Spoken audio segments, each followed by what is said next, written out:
Yeah. Jen. Yeah.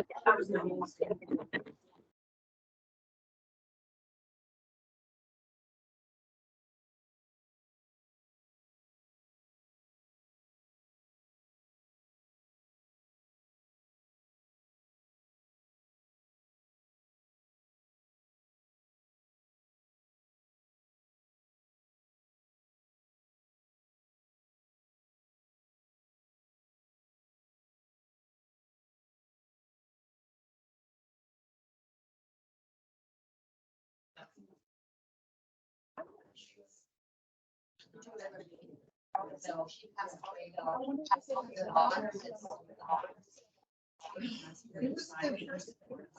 couple of years.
Kelsey.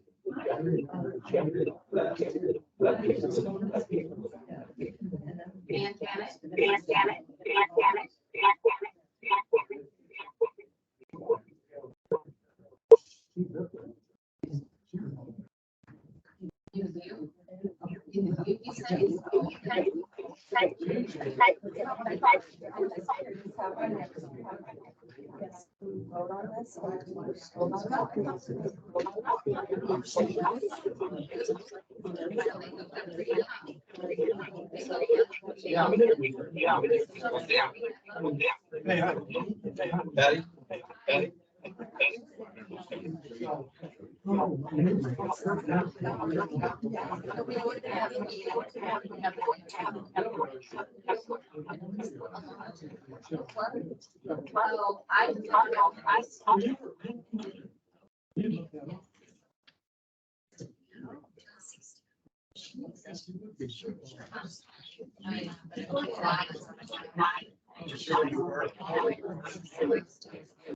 Some of us still want.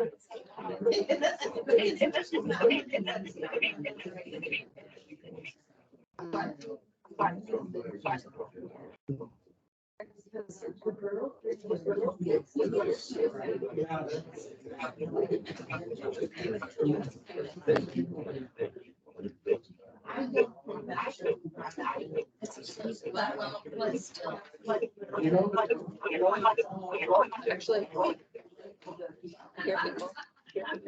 Oh, yeah, so yes, it works. We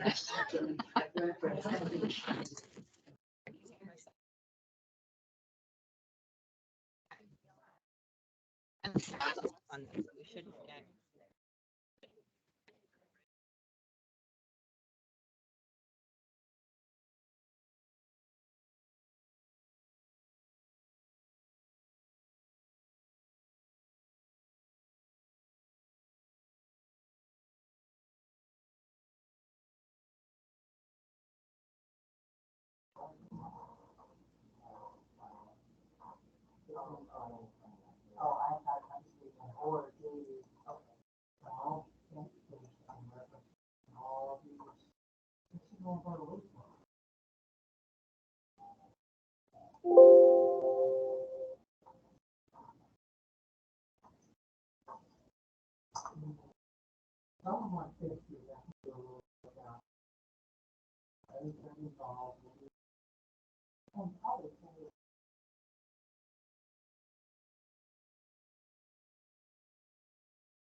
I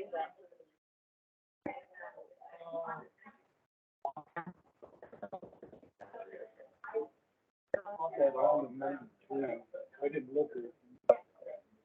I looked at it.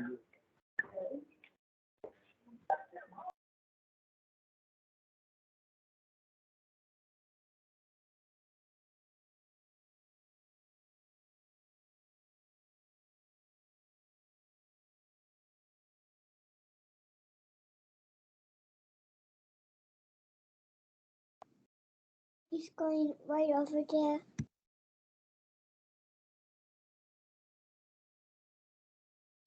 Oh, can you say that one more time?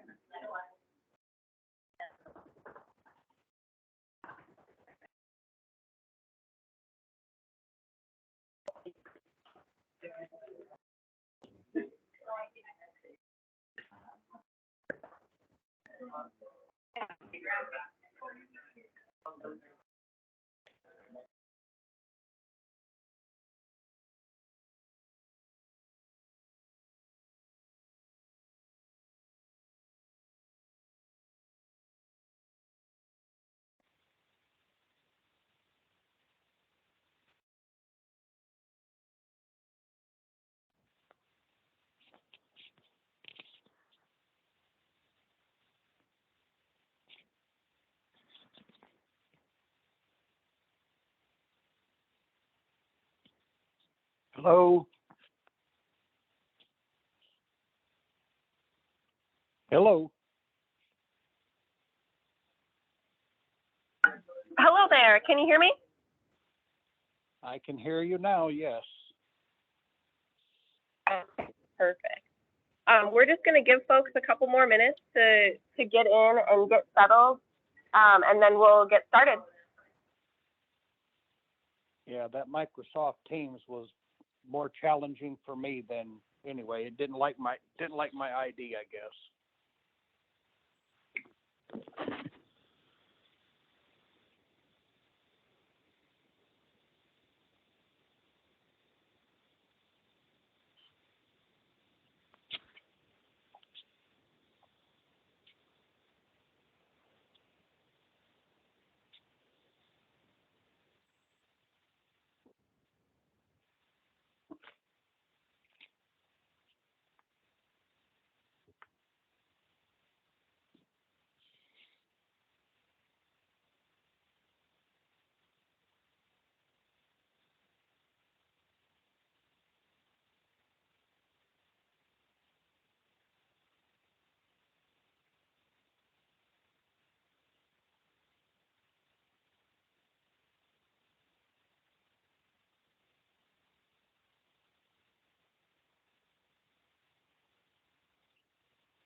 Hello, anybody on?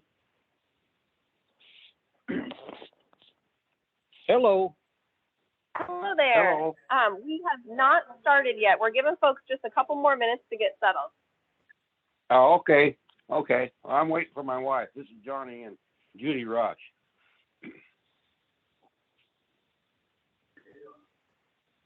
Perfect. I'm just going to mute the mic for a couple more minutes, and then I'll pop you off when we're going to get started here. Thanks, guys, for being patient. Yep. Uh-huh.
That weird. You good? Okay.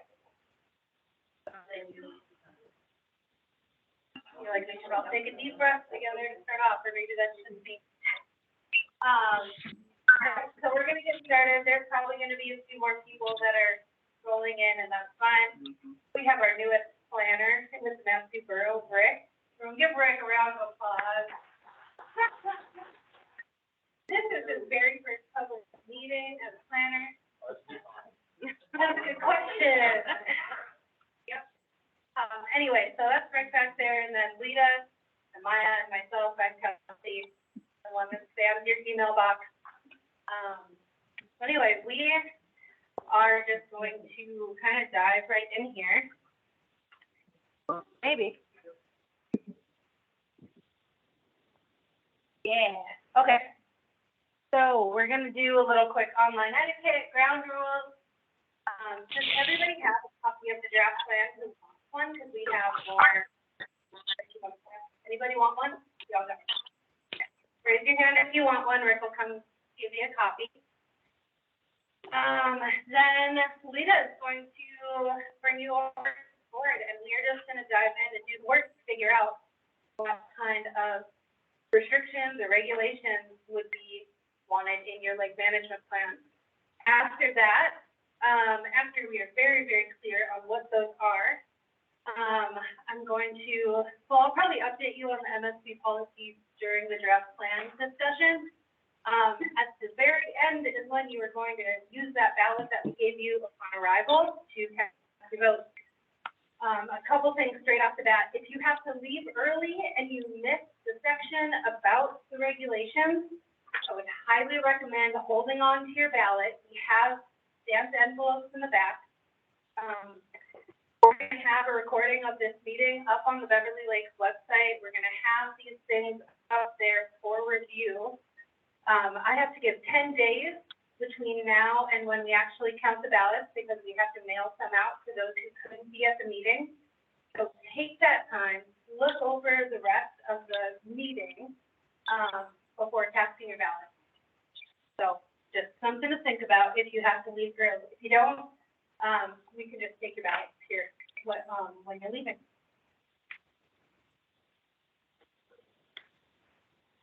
That guy.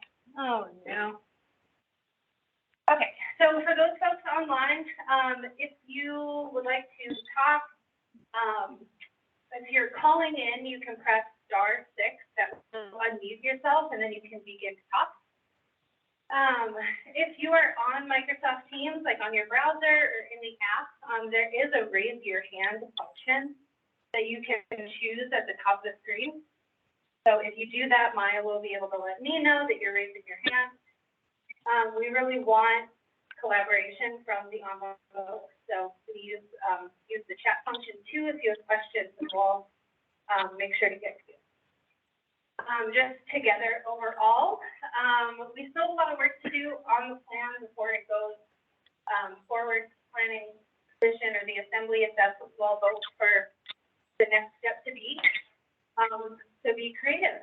And there's very specific issues that you all are feeling and trying to work around. So like, let's just address those head on and try to work through it.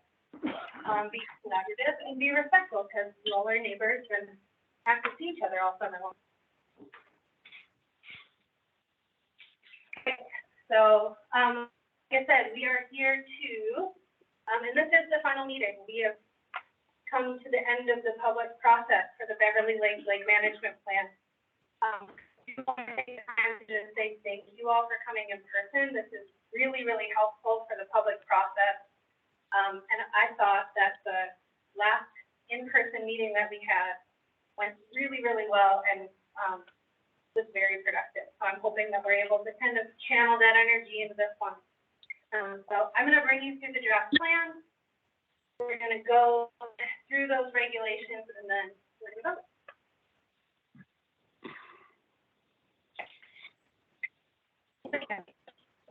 Before I just kind of walk you through what I wrote as far as the document goes.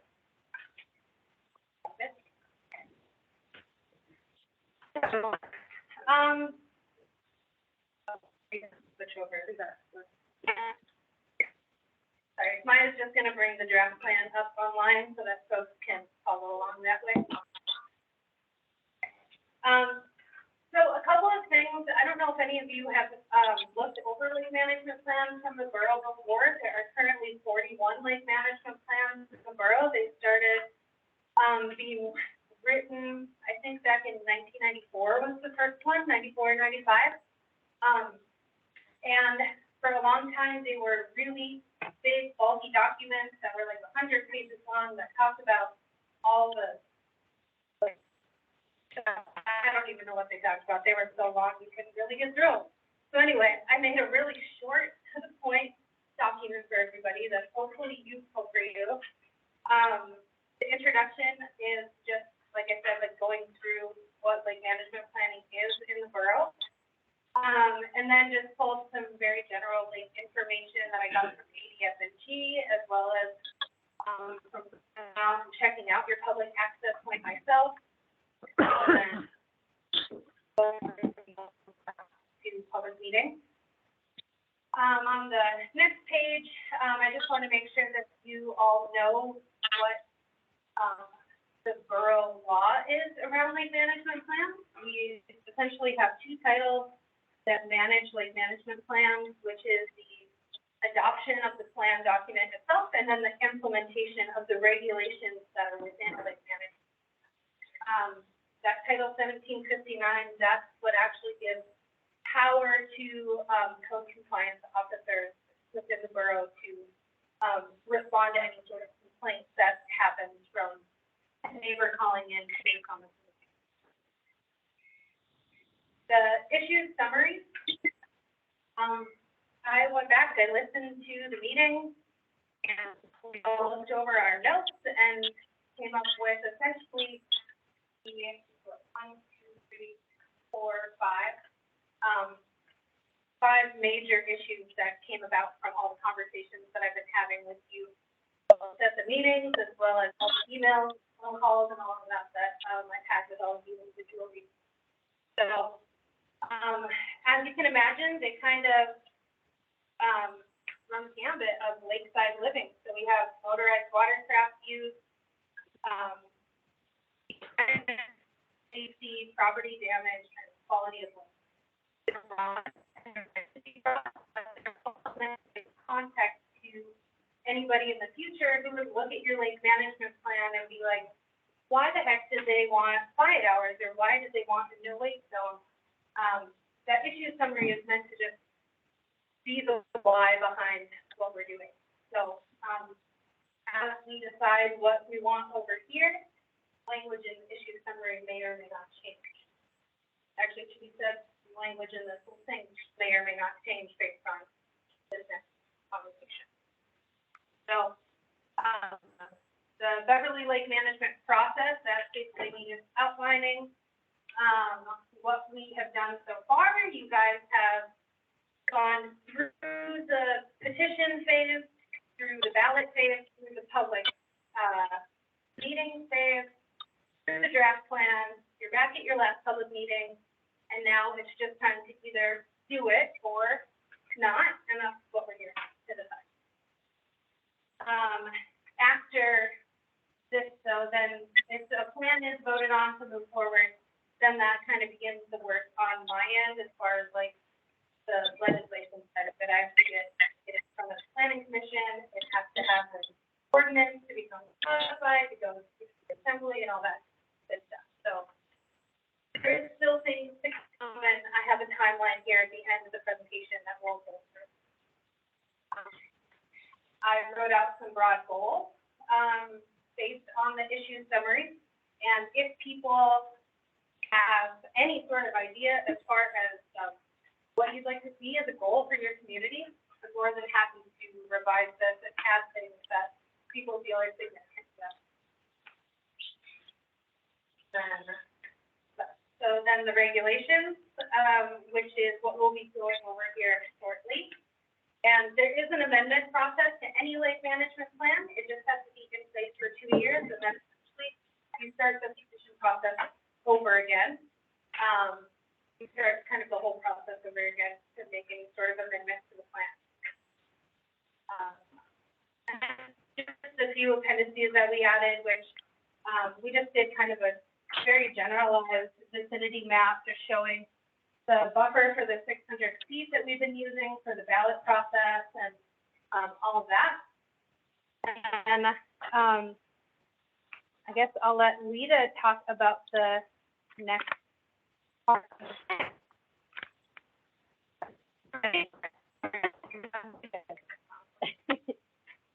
So, as Chelsea was saying, essentially the only work we have left to do is determine what the yes option is, right? So if there are folks in the room, online, or at home who are not interested in seeing any regulations on the lake at all, your vote is no. But if your vote is yes, we still have some work to do to figure out exactly what your yes is. And so, Chelsea said this, but I want to reiterate that during both meetings and also since then, so either on the phone or by email, I would say folks who are on both ends of the spectrum really did some good work thinking about what would be acceptable to them and what they could essentially live with. So that all of that feedback that was generated is what you see here, and is what you see on the right here. Eyes out the different options. So what we don't need to do is pick one of those options. These were just these are kind of organized how each option was sent to us, but we have the option to completely mix and match. So not to make it more complicated, but what I'm saying is you're not going to pick one of those to say yes or no to. We're going to come up with that on this paper. So I'm realizing now that in my office this looks huge. Sorry, Maya. So we're just going to go through them one by one. And I wanted to start with the easy ones because, well, the feedback that we got was that everyone was okay with having winter vehicles on the lake. And I'll just do a quick show of hands. Is everybody okay with having winter vehicles on the lake? Okay, that's awesome. That's easy. So this one, I'm just going to take that off.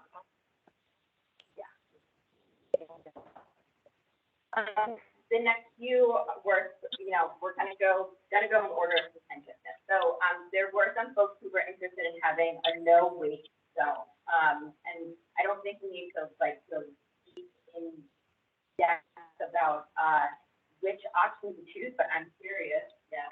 I just want to make a quick thing. Okay, so there was a group of residents that got together this past weekend, and they sent me some really awesome options. One of the options that they sent me though was a 50-foot buffer essentially for nesting birds. The reason that I changed it, and we can take the 50 feet off of here as an option if you want, but the reason that I changed it from a 50-foot buffer to a 50-foot no wake zone is that the borough doesn't, we only have the power to regulate 7 different uses on lakes. Habitat or monitoring habitat is not one of them. So if the goal was to make sure that a 50-foot area in front of nesting birds was protected, that would essentially be a no wake zone. But if you want the 50 feet off, you can do that. But that was the reason why I changed that. It essentially gets to the same point. You're protecting that habitat, but it's something that is enforceable through borough regulations that would be seen in a lake management plan. The other one, it would be like a community goal, but it wouldn't actually be a regulation.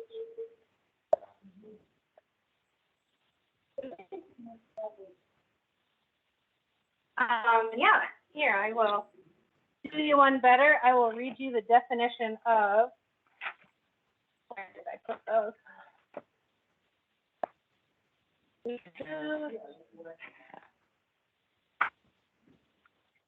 So no wake. So in Borough Code, we have a list of definitions for all the regulations that we have in our lake management plan. For no wake means the slowest possible speed a boat or personal watercraft can go and still provide maneuverability. That's like a no wake zone. So if you can do that within 50 feet of the property, then you can be within 50 feet. If you can't do that within 100 feet, then that would be the cutoff. That's Are you looking for this to around the entire lake, the 50 foot from the entire edge of every part of the lake? Or is Yeah. there a specific- That, I mean, we do no wake zones lake-wide most of the time. I can't recall a lake management plan that has a no wake zone on a specific property.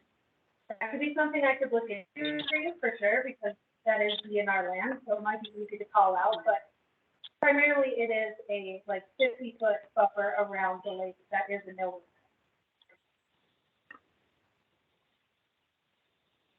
Any other questions about the wake zone?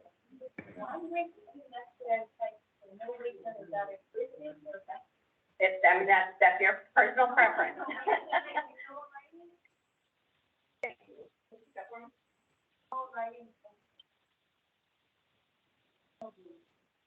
We don't make a wave, we don't make a wave.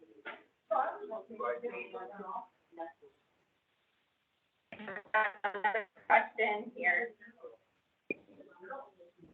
Okay, just a point of order here, we do have people online who really want to be a part of this and be able to hear everyone. So if you were here at the last meeting, we did a little passing back and forth with the microphone when you had questions.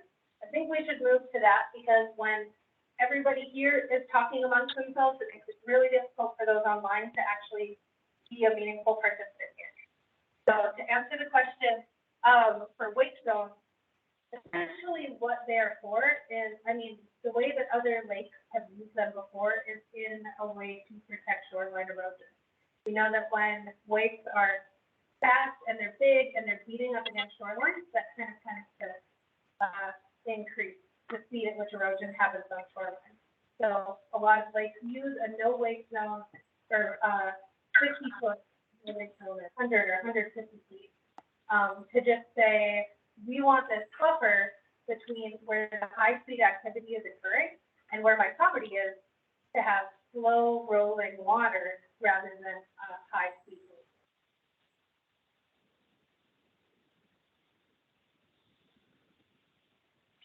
I believe some of the mumblings you heard were, what we see here is various options of a no-wake zone, but those that might want to eradicate wake zone altogether is not up there as an option. Oh, so just not having any sort of. Correct. I believe that's a lot of what I was here. Okay. If that's the case, we have so many posters, you guys. Like, the sky is the limit here, so.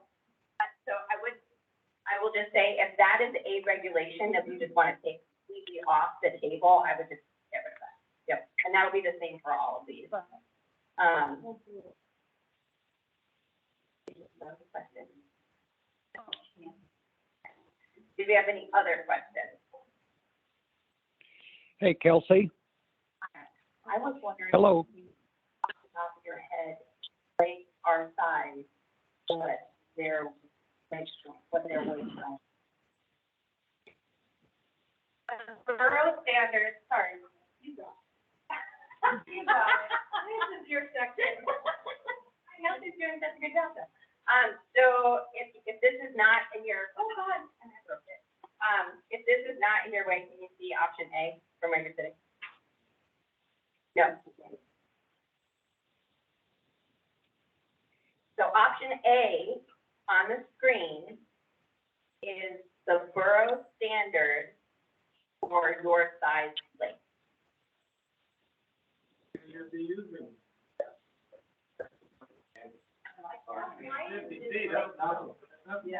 So, it's a great place to start. You do still have the option of picking other things you think would work better for you. But just as a point of information, that is the standard regulation for Lake Shore-side. Before we come to you, can I just check online to make sure that we don't have any? Okay, great.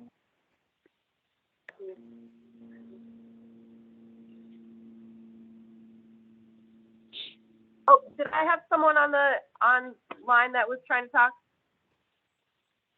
Yeah. Hey, Kelsey, this is Craig. You say Craig? Hello. Yeah. So you know what? I'm getting about every fifth or sixth word comes in like digital, and I'm not really able to understand the way stuff is coming in. So I'm just going to sign off of this thing and ask that you just mail my ballot. Yes, we will absolutely do that. Okay. All right. Thank And you. also, yeah, and I'll email you a recording of the meeting as well. Absolutely. Thank you so much. Yeah, thank you. Yep. Bye. So that's it for now. Okay, great.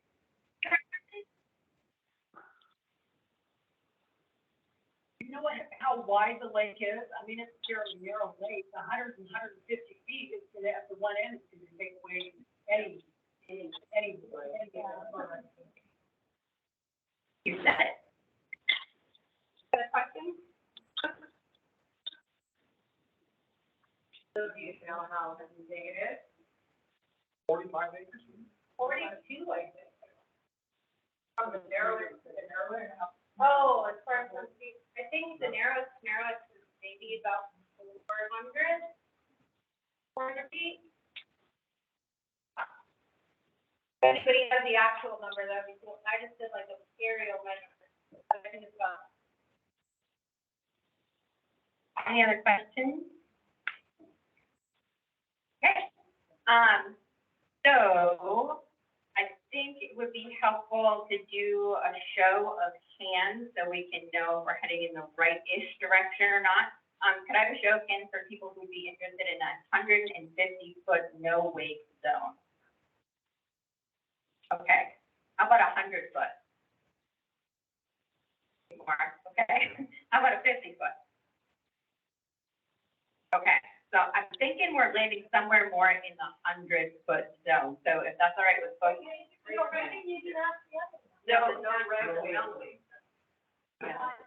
I've said before, so folks who don't want any regulation at all, this is not necessarily the time for you to make your opinion heard, because what you're gonna do is go ahead and vote no.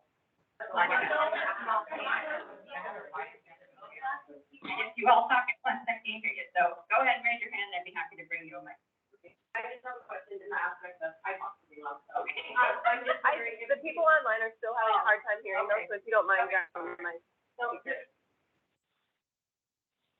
My question is that if we're gonna vote on 150 or 100 or 50, then we at least should throw a couple hands up for the ones that are saying that there should be no regulations on it. I mean, we've been there since like '66.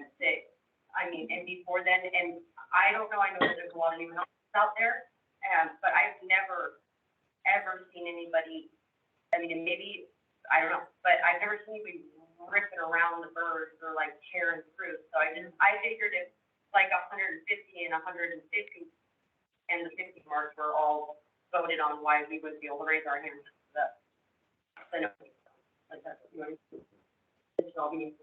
Can I ask a quick clarifying question? Are there folks who would vote on no regulations on the wake zone, but yes to other regulations? That's my question.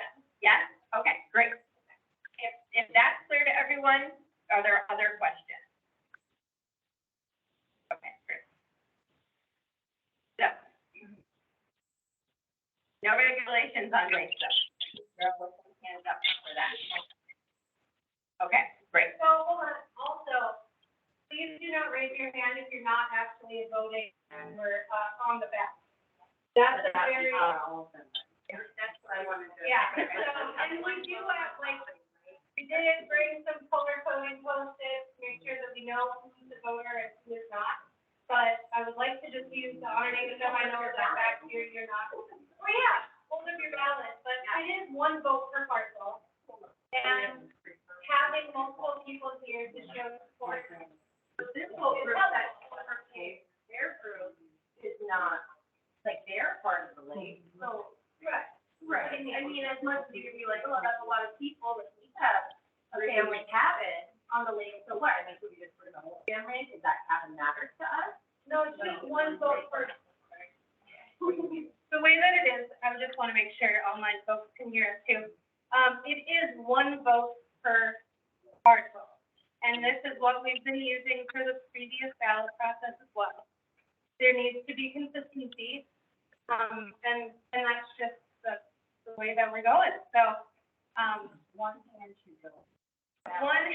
per ballot. That means if you and your partner are here and you both live, like you both live in the same house, obviously, but it's one house on one property, only one of you should be raising your hand here. Wendy, do you want to? So I just have a question. I might be looking right at it, but it just looks like a person can make copies of this and send in a yes or no vote. So, ballot I remember. 73. What does that mean? Yeah, but I'm thinking that. Their number, there's 84 parcels within the buffer that get a vote. And so each person has a numbered ballot. They get sent. So people who are not here tonight are going to get a mailed ballot tomorrow. That's going to go directly to their tax assessment record, like address that we have at the borough. And that's the best that we can do for verification. I was just going to ask you, how do you know it's online, the people that, and one issue is that this is not the late. Because that is what is in like the easy out on this one is that's what's in borough code. Like I have to go by that. Yeah. I cannot stray from that.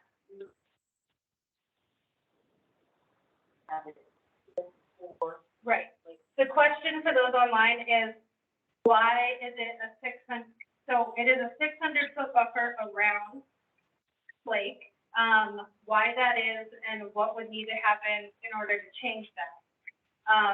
For you all within this process, I really would say that we just have to go by the rules that are set in place right now. It was sometime in the late 90s, early 2000s, the assembly members at that point in time decided that a 600-foot buffer was a reasonable amount of space to do any sort of public notice for any sort of activity that's happening for a community. So that was the blanket that they gave us. They said for gravel pits, for any sort of conditional use permitting, for lake management plans, it is a 600-foot buffer. So that is what is in borough code, and that is the standard that has been set here for us today. Yes. What's your question?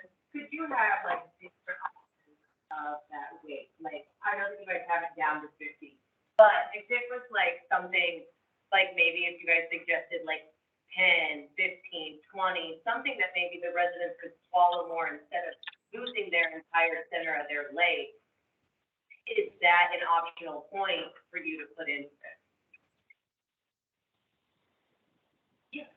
So the people who have been involved in this process from the beginning, property owners, they've already given us, like, this option up here, this is straight from the public meeting that most of you were at last month.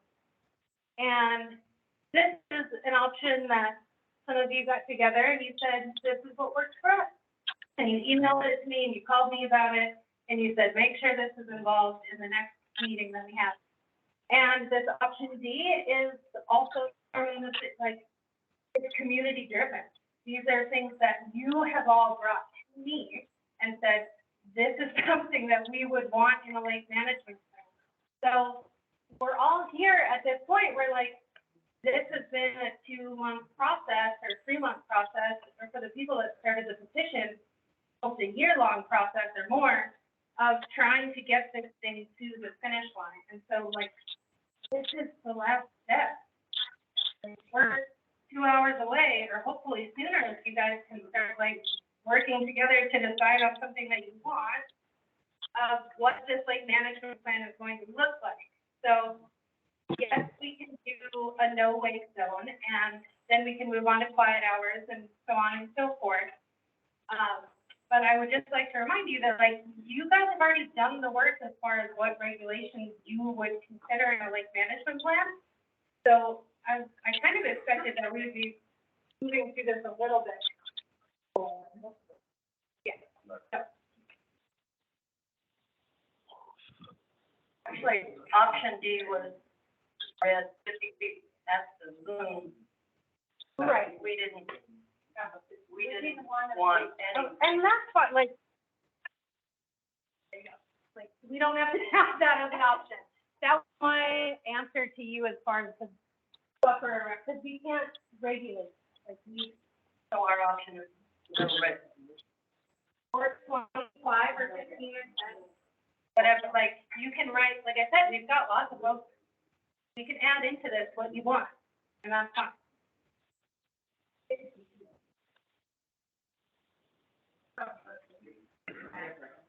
Yeah.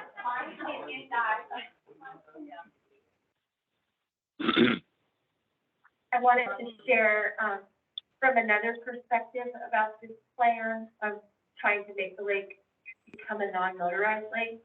I'm a realtor and I spoke with 7 different appraisers yesterday. And 6 of the 7 told me that a motorized lake is more valuable than a non-motorized lake. So when you go to, right now, if you go to sell, it's not gonna matter. People are overpaying on everything. Just have a house for sale, it's gonna go fast. But eventually this market is gonna go back to normal, probably. And then you're gonna be competing with people that have motorized lakes versus non-motorized lakes. And that's when you're gonna feel this hit your pocketbook is when you go to sell down the road and you don't have a motorized lake and someone else does. That, I would say there's a lot of people that are not planning on selling their property. So like, what matters for some is not always going to matter for everyone. And this is what compromise is, right? It's just trying to find the thing that works for everyone. Like, that's. I just wanted to say, because I think it kind of didn't get stated real well, that what is happening right now is the people that want a lake management plan, that she's trying to figure out what we would like to see on that lake management plan. And if you don't want any lake management plan at all, that's what this ballot is for, you just say no. I think people are kind of missing that, you know, because this is just a, you know, this is kind of like, well, if you had a plan, this is what it would be, you know, and, if you don't want it, you say no. Say that, but there is something to be said about the fact that you might not want a wake zone regulation, but you would want quiet hours, or you would want some sort of like timeshare on motorized use. So, keep going on wake zone. If it's okay with you guys, what I would propose doing is taking out this as well and stopping here for the moment at either 100 foot or no regulations at all. Would you all be okay if we moved on to quiet hours?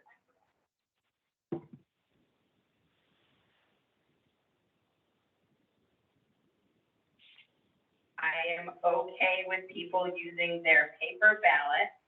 Maybe Kelsey can help me count. sure. As your vote for just for wake zone, yes? Okay, so if you have a paper ballot, it's okay with skipping ahead and doing yes, piece or no piece, and that will determine, yes, if we need the wake zone, if we need 5 hours, and the rest. So my intention was to go less to more, but I'm also understanding that it's pretty clear cut, motorized and non-motorized, but what do you think? Thank you. Yes. Trying hard. So, please go ahead and raise your paper ballot if you would be okay with 100 foot no wake zone.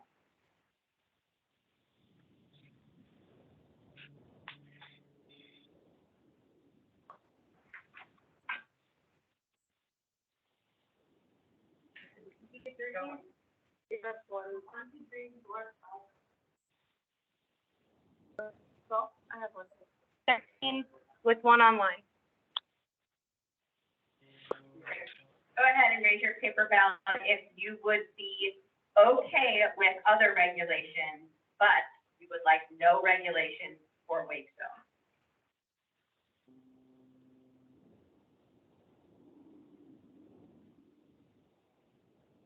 Any online? Great. we'll take this one off for now. Okay, let's move on to quiet hours. So what we've got up here is, quiet hours every day, and that would be from 10 PM until 8 AM. And then we have something more of a, Please, like while Alita's speaking, don't talk. People need to listen online. Thank you. I appreciate it. the other two options are more of a timeshare option. So, they're quite similar, so I don't want folks to get confused. It's either 10 PM to 8 AM or 10 PM to 7 AM. And then, a little bit longer on the weekends. And so,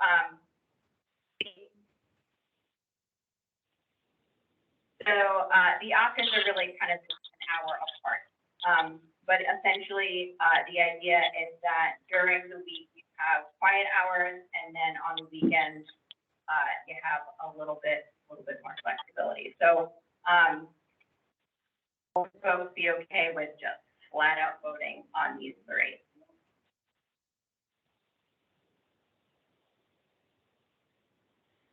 Hours for like nobody on the lake, or quiet hours like if you kayaking, canoeing, or, you know, I mean, is that quiet hours nobody on there, or how?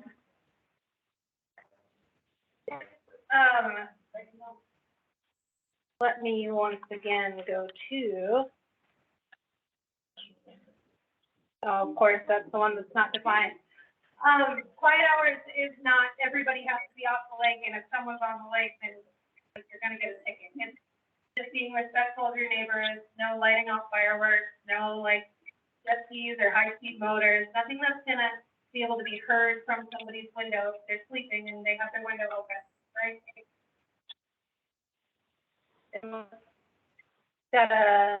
I think 11 PM as the end of noise is way, way too late for most families. Okay?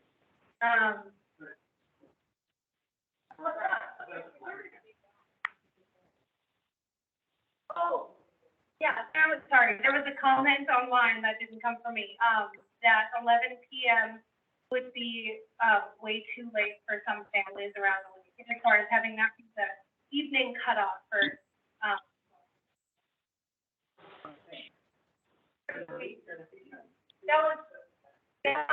I was just reading a comment, that's all he said, was just, it would be way too late, so someone's comment.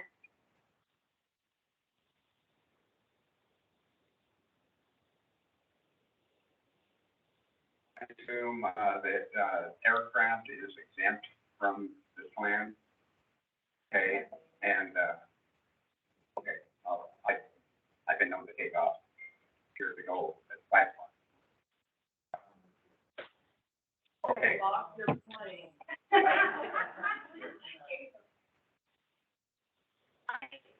My husband and I did some research on the quiet hours because I was unclear. The quiet hours meant just on the water, or we talked about what people on their docks and their yards, everything. And there's already borough regulations, which I think are the third time frame for on the land. So if we adopt that time frame for the water, it's the same as the borough regulations are in place.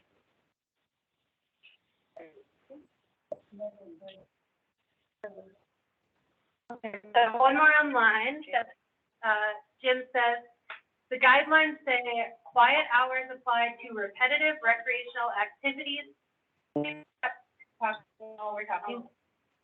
guidelines say quiet hours apply to repetitive recreational activities such as water skiing and racing or high-speed activities, not moderate speed point-to-point transportation. So even if you were going from your house to your neighbor's house across the lake, that would also not be.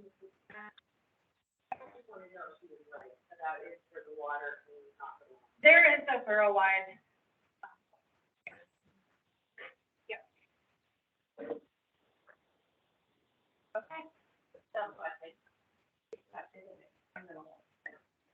Okay, so, it seems like to be most efficient, we should just vote on these. And maybe I'll start backwards to vote, is, that last one is borough-wide for land. So if you would be okay with 10 hours being 10 p.m. to 7 a.m., Sunday through Thursday, and bumping that out a little bit to 11 p.m. to 7 a.m., Friday through Saturday, please raise your paper ballot.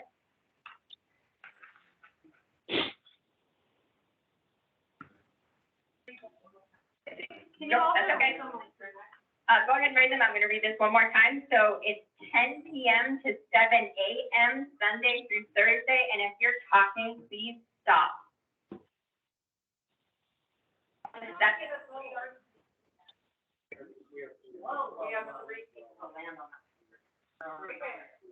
I'm just like, need to focus on the proper.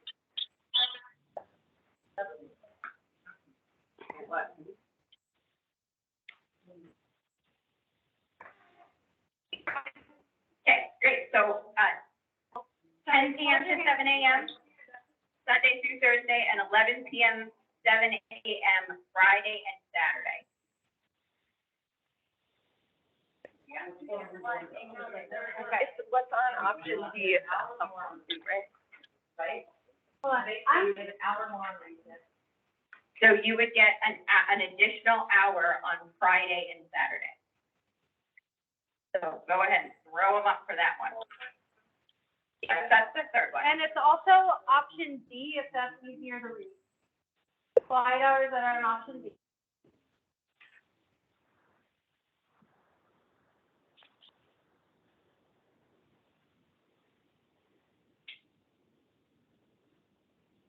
Do you have any online?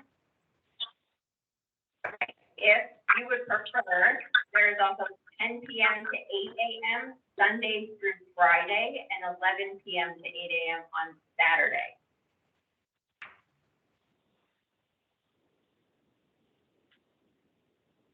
Great, we'll just take that one off. And then the last one is 10 p.m. to 8 a.m., and that would be every day.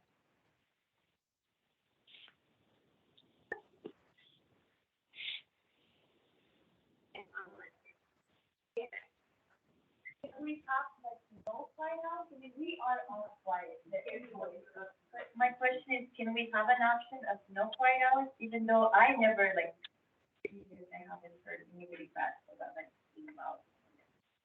I don't know, I never heard, I mean, unless somebody can testify that. That there's no. An option there? I mean. We've got one. Okay, Big comment. Just one quick comment, the borough noise ordinance still takes effect whether you're on white water or not. So the borough's guidelines for on land are still effect. You can also then just do. There's what? There were 2 total online for the everyday.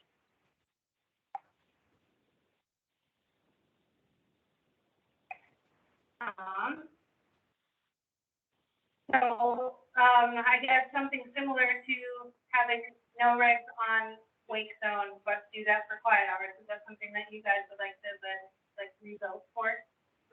Or do you just want to keep going the way that? What? Keep going? Okay. You guys are troopers. We're just really trying to get through this for you two, so like.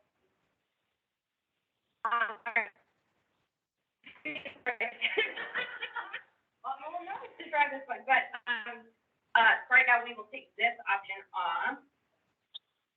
Okay, we're moving on to motorized use. We have a couple of different options, and you are able to mix and match.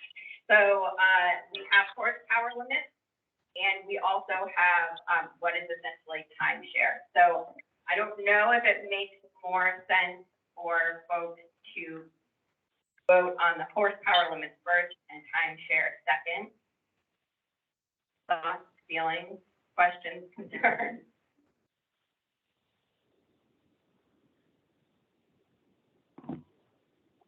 So what you need to do is explain the difference between motorized use and personal watercraft so that people understand what they're voting for. Got it. I brought my Borough code. as it is defined in Borough Code, watercraft use means the operation of watercraft powered or propelled by a force other than human muscular power, gravity, or wind. This definition does not include airplanes as motorized watercraft when landing, taking off, or taxiing on a water body. Personal watercraft means vehicles known as jet skis, wave runners, or similar acrobatic or stunt equipment. You guys think there was something that happened on a lake that was a jet ski that was like, made them clarify that? I never saw that, never stood out to me before until right now. So, if you were into acrobatic stunt equipment, water use, let us know. But anyway, so that is the difference between the motorized use and personal watercraft. It is really common for, just for a little context of Borough Lake Management Plan, it is common for a few different things. One, time share, to have motorized use at a certain time and non-motorized use at a certain time. That is something that a lot of lakes within the borough use. Sometimes, I think where it gets confusing for especially people moving forward, and for our code compliance officers, is when people have not explicitly called personal watercraft out, but they put like a 10 horsepower limit or a 25 horsepower limit, and then we have to be left to decide, well, jet skis have a horsepower of way over 25, but they weren't explicitly banned. So the reason that we are calling these two out specifically is because there are two very distinct, as you know now, definitions in Borough Code. So it makes sense for us to have a discussion on both of these rather than just motorized watercraft use or just personal watercraft. So that's why we've broken them apart, is because we have been through enough conflict with code compliance and things like that in the past to know better now. So that's kind of where we're at with just like the context of these. So.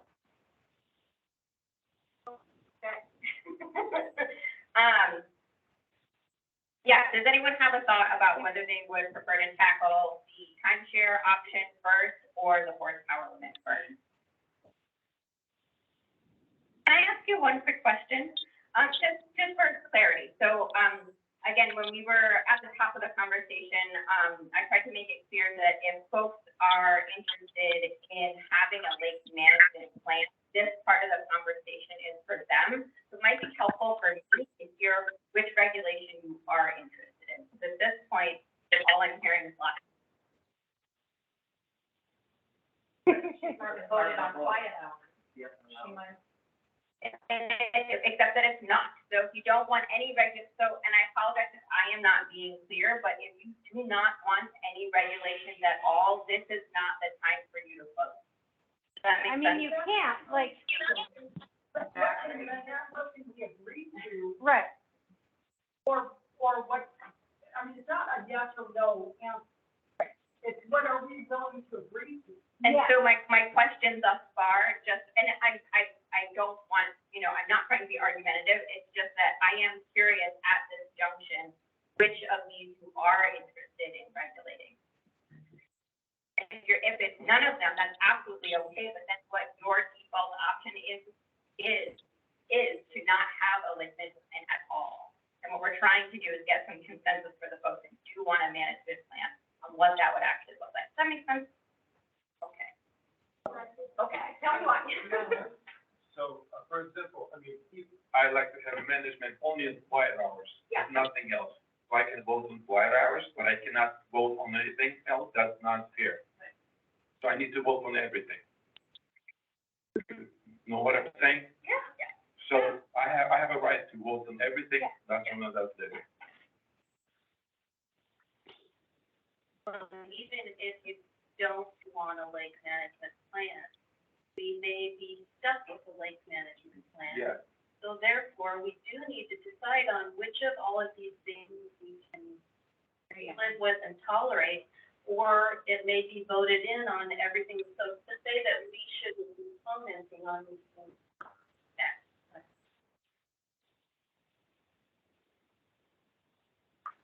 Another point of clarification here.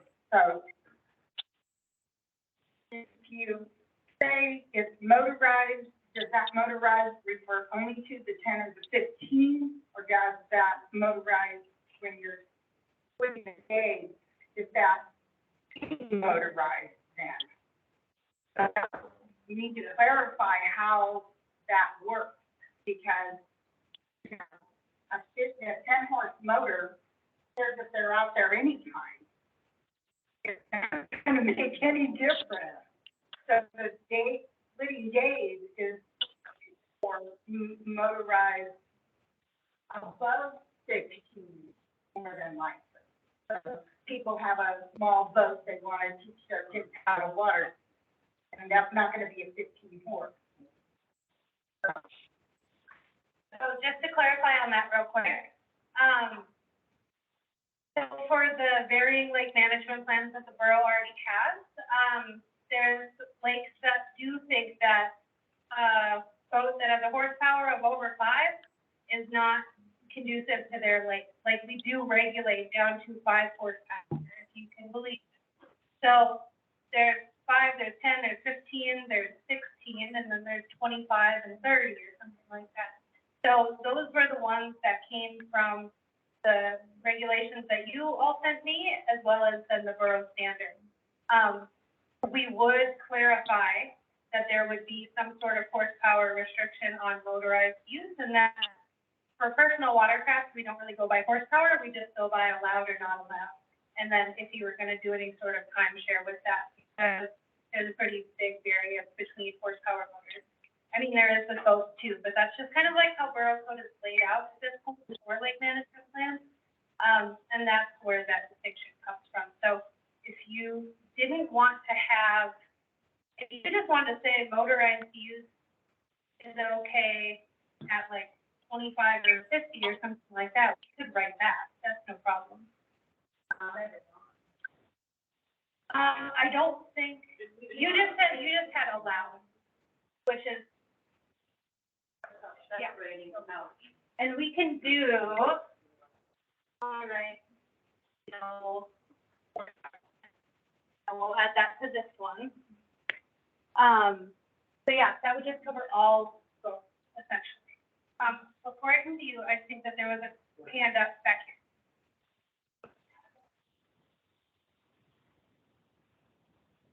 So I thought what I heard from some people was that on what there is left to vote on, each section should have a vote for no reg. And then my comment for horsepower is there needs to be more than 2 options. I'll tell you, everyone's heard it already, but I'll tell you again. We're in our 5th generation on the lake, and we all learned to water ski on that lake. And 15 horsepower isn't going to cut it, and we would like to teach our generations for the next 100 years to water ski on that lake.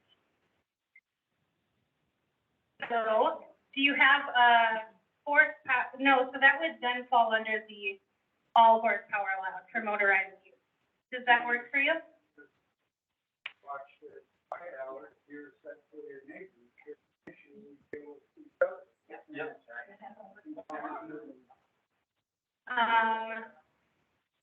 Okay. And then we can put no reg for the, like, for the other one as well, to have that be an option for people to say. So like the orange one, Lita, where we put no reg on weight, yeah. Essentially just add those to, add those to personal watercraft. Almost relevant. Okay, already done.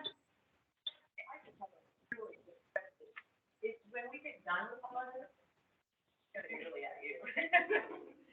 When we get done with all this and got our little things picked out, and then it'll be, okay, this is it. Now you can vote yes or no, I want it. How are the people who aren't here going to know what they're voting on? So we are mailing out all of the ballots for all of the people who are not at this meeting. With that, I will include the final, I'm essentially going to redo the draft plan that, is gonna be up on the website and all that kind of stuff. And where, I mean, I can leave option A, B, C, and D in as part of the draft, but there would be something in that, letter to them that says this is what was decided on at public meeting. Yeah. But they don't get a vote right now. They got 10 days. It's 10 days to vote on the process, but as far as working through these regulations, I don't, like, you gotta show up, you gotta do the work, like, that is part of this whole process.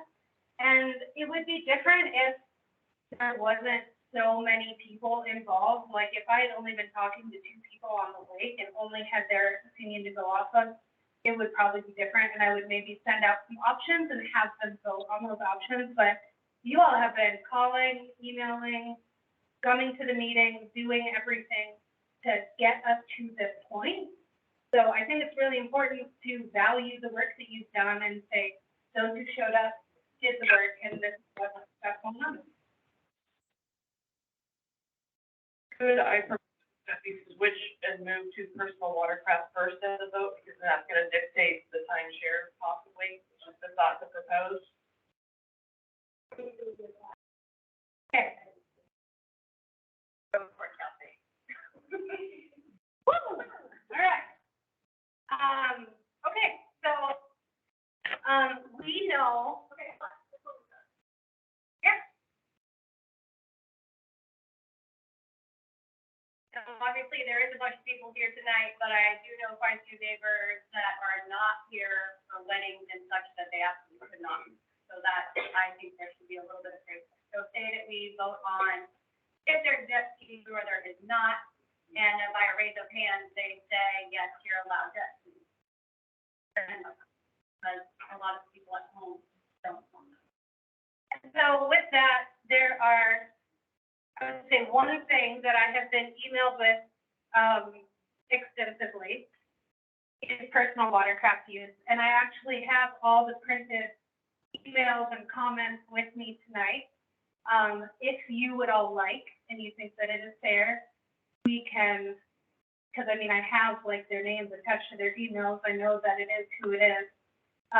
We can use that to say how people feel. I mean, the people who are in the room and who have emailed me obviously wouldn't get like a double vote of any sense, but I have a lot of documentation is what I'm saying of how people feel about personal watercraft. So that one for me is a little bit more open for discussion because people have been very clear and adamant on how they feel. So to say that because they can't come here, like they've still been very involved in the public process. So I would be open to doing something like that. Brought this whole thing on, was the jet ski. That's what brought it all on, and I don't, like, if everybody's supposed to have a vote, you know, and properties and whatever, then, I mean, we should be able to. And even if people aren't here, but there are some people who could be here for reasons, you know, I don't understand what it means. Yeah, that's not really the answer, no. So the ballot, I could say one thing real quick, because it follows right up on what she said, and that's the thing that I'm finding disturbing, is because the way your email went out, it gave most of us the impression that there were going to be these options, and like we had A, B, and C, and that's what we were going to vote on, and that was even what I thought coming here. So I'm kind of stunned that now we're voting on what those will be, because honestly, I was kind of thinking, wow, you know, they never asked us what we wanted. But based on that, I'm thinking that a lot of people might not have come, because what difference does it make? Even I felt that way. Why should I come if I can just vote online or get a ballot? I did not know that this was what this was going to be, because that's not the way your email made this meeting sound like it was going to be. in my email, I did put that the options were meant to guide the conversation on what regulations we were gonna have. I don't know what else to say besides that, like, and I put that on the website as well, that these are guidelines for conversation. And are in it. So, does anybody else have any sort of like thought or feeling on this? That's okay. I agree with what Carol said about this. I wouldn't have changed them if we did it all. Because I signed up for a management plan with no debt ceiling. What difference does all this make to anybody if you see it differently than talk to them? I mean, I think that there's a really big difference, and maybe that is just, maybe that's me as an outsider thinking that, but from everything that I've heard from all of you, the difference is that, like, you are all neighbors, you all live on the same lake, you all recreate in varying ways. And as the borough continues, like, this is something we see in our work that goes across the board, from transportation planning to, like, everything. Is like, the borough is a growing place and it's growing really rapidly. The reason why there were lake management plans to begin with was because the population started growing, people started moving out to the valley, they started wanting to live on lakes. And then what happens when people start living on lakes together? There becomes these usage conflicts. And No, but that's not something you should present here. well, I mean, that's the job of, like, lake management planners. People agree with you. Well, I also didn't start this on my You don't own. live there. I know that, but I didn't start this plan.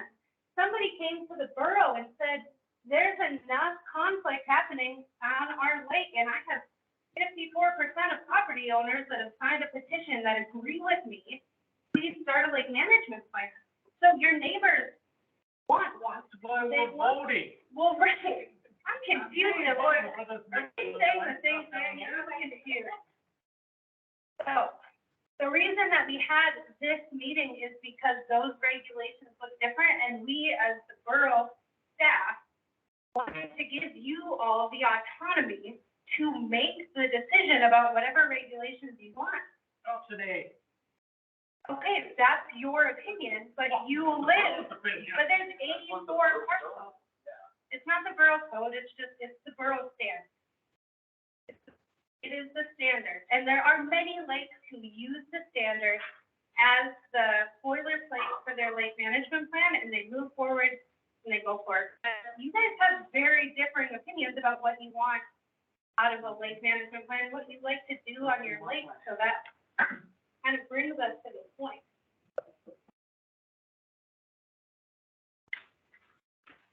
It goes back to the fact that if a person doesn't want to live on a motorized lake, they shouldn't buy on a motorized lake, and then try to change the rules.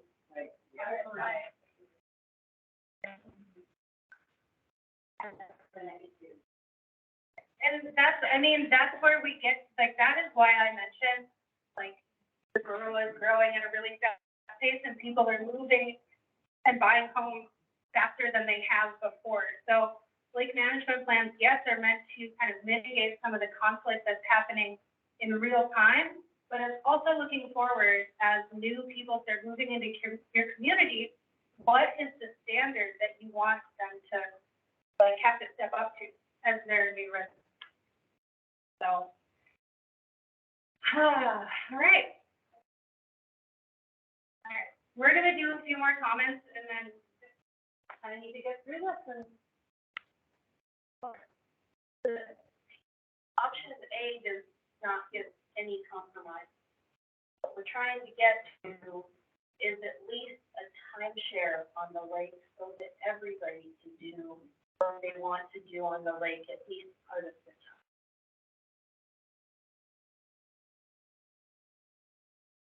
Timeshare, it's not like, if we're gonna get to that point, it's not like we're taking away, everybody can use their canoes and kayaks and, 7 days a week. It's only like a few days if we're gonna get to that point, timeshare. It's only a few days a week that they still can use it, not, we wanna take it, away, that, other way around. So we bought it and we invested, everybody bought the lake. That was specifically when we looked for our property, that was the only, we would have never bought on a lake that, didn't have, like, more rights. So So a lot of us fought in families invested because of that reason only. So, I mean, I think just being kind and being gracious to each other and like respectful will go a long way.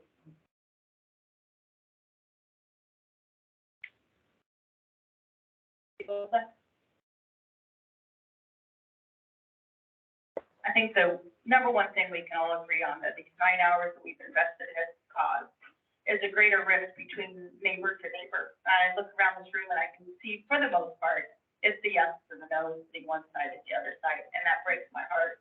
We are neighbors first and foremost.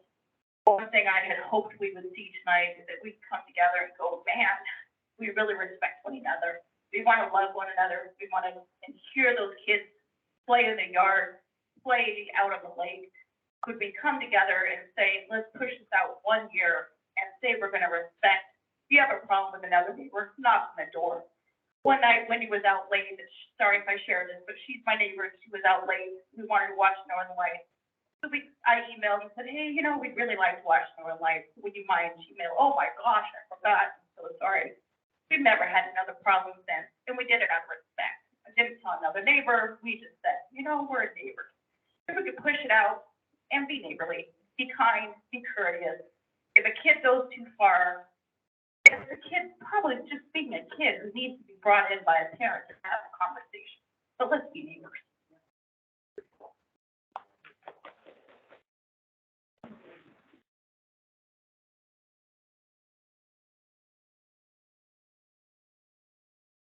The question I have, as far as when you mail the ballots out to people that aren't here, and if I remember correctly, I emailed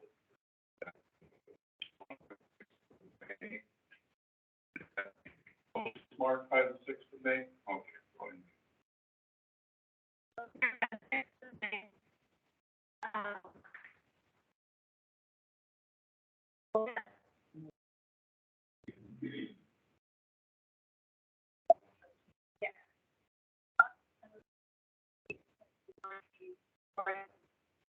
Their ideas to how we can respond. Yeah, we can. I mean, I just wanted to do a little bit more. I mean, I think the reason that we decided to do it this way is because we wanted to do the work with you for the construction. Because at the end of our last meeting that we had here, this was what was on the flip chart. Like, this is what people were coming together saying, okay, well, if we're gonna have a lake management plan, and we want people to feel seen and represented within it, this is what it looks like. And then the folks who did want motorized use and to be able to use jet skis came to me and I thought brought a very reasonable option for a couple of different timeshares, whether it be every other day or Wednesday through Saturday and then the holidays. So, like, I think it's recognize the fact that there already has been collaboration and compromise that is happening here. And we didn't particularly feel like throwing that away, which is what having people vote on a non-motorized or a motorized option package for regulations. So I do think it's important to see what people have to say about some sort of timeshare option, because I mean, with you guys, it really is split, like, pretty evenly as far as, like, with the people who have been in touch with me, it has been very split, like, almost down the middle as far as who wants, regulations and who doesn't. And I don't know, like, I don't live on Beverly Lake. I am not a resident.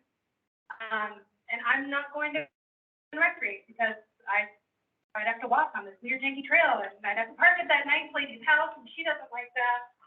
So I do think that there's room for compromise and we can make that happen.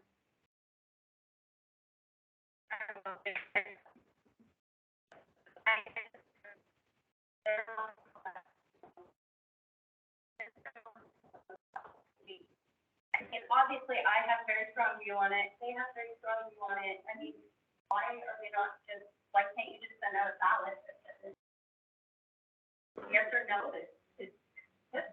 so I absolutely can. But I guess, I'm just saying that the feedback that I've received from your entire community is that there is a little bit of willingness to compromise, and there's a lot to lose on either side if nobody compromises. You either have enough people, because at this point in time, you have enough of a split that it could go either way, with being totally non-motorized or totally motorized. And in an effort to make sure that 50% don't become losers and 100% of you become winners in some sort of fashion, like, you all can make that happen here. Otherwise, yeah, I mean, we can just go, like,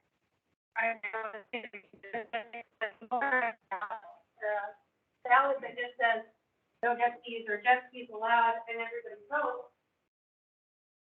And that's really how you want to, like, you guys are talking about being neighbors with each other and settling things together. Like, why makes you think you can settle it together? I got the mic. That's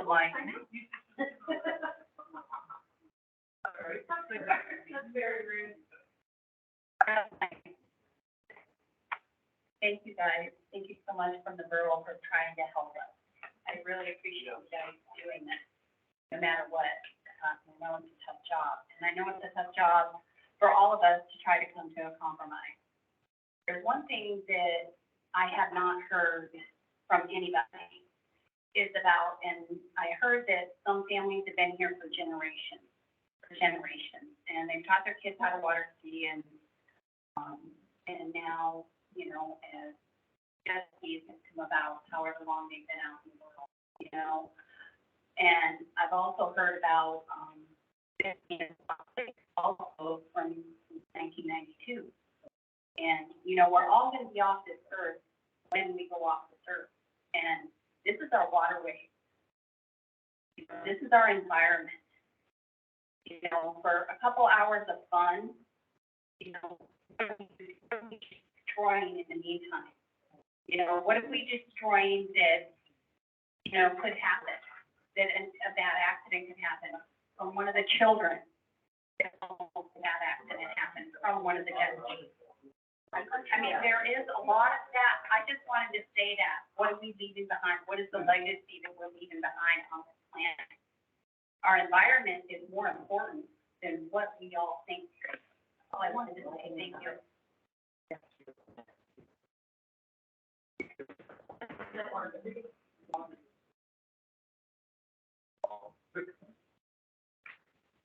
I've been standing here listening to all the comments for a little while now, and it seems like a common thread is that people are saying, well, I bought on this lake because it's motorized, and this and that. That's incorrect. It's unregulated. 100 years ago, this whole entire area was completely unregulated whatsoever. And anybody at that time that thought that there would never be any regulations in this area ever was thinking completely delusional thoughts. Things change, areas grow. That's the first point I wanted to touch on, is that the assumption that it's a motorized lake is incorrect. It's unregulated. My kids would come home and worry about being almost swamped on a kayak from a jet ski coming too close to them. And I've heard, talk with neighbors, is that why, can anybody explain to me why I should have to hunt down parents and demand that their children not endanger my children? Can anybody answer that?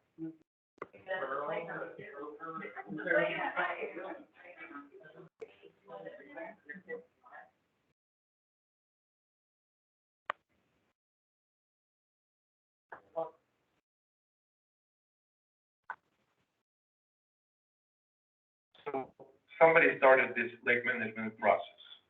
Somebody were never even thinking about lake management process. So some of us here because some wanted to have lake management process. And people, whoever wanted to have some kind of management process, they came up with those ideas here. And now, the way I understand, we're all here trying to narrow things down and come up with some kind of lake management process, because somebody wanted to have lake management process. So let's just continue the process, finish it up, and have a lake management process. If you don't want a lake management process, let's vote again and say no lake management process. Or if we do want to have lake management process, let's just continue, move on, and finish it up.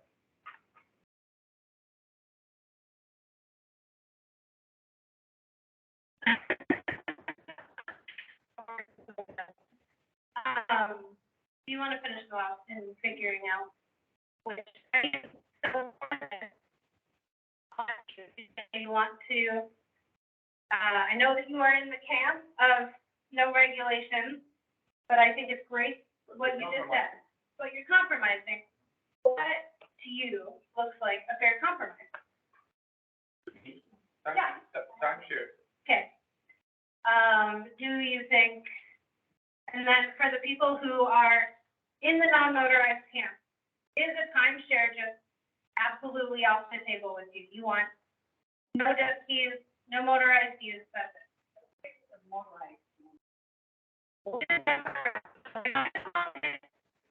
Personal watercraft, because, well, because as we know, like, that was the reason, right? That's the reason for the lake management plan. Those who started the process decided that, like, that was, they felt strongly enough to make sure, or to go through the process. So I think in just focusing on personal watercraft, because I think at this point, like, to you all, there's no difference between these two. Right. And there's no difference with an electric motor either. What did you say was the difference? There is a difference. Take away the 10. Okay. Take away the 10. And it'd be only use an electric motor, like if you don't have electric motor, is that what that means? Yes. You can also have a combo, but there's people that have both. They're not electric motor only. You're saying that you have electric motor, but you can't have a disk. I mean, part of it is okay. You guys are going all motorized, right? Motorized. No, I think theirs was 10 horsepower, like 50. Yeah, I mean, you were saying it was the first time that electric motor normally uses process. Okay. I don't remember. You guys want these off? Okay. Oh, no, these. No, not for, electric off, sorry. Yeah. All right, look at 2 dots, good. Celebrate the little wins. Say what happened. Okay, so that's good. What did just happen? I kind of blacked out. We got rid of electric motor only, and we got rid of 10 horsepower. So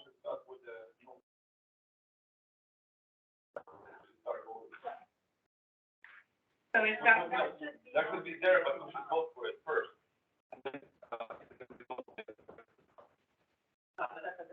Except for timeshare, which honestly, I mean, because these are, let's just go through these, because they're the same for both motorized use and personal watercraft use. We have a Monday through Wednesday and a Saturday option. Wednesday through Saturday and holidays, or even days and holidays. Yes.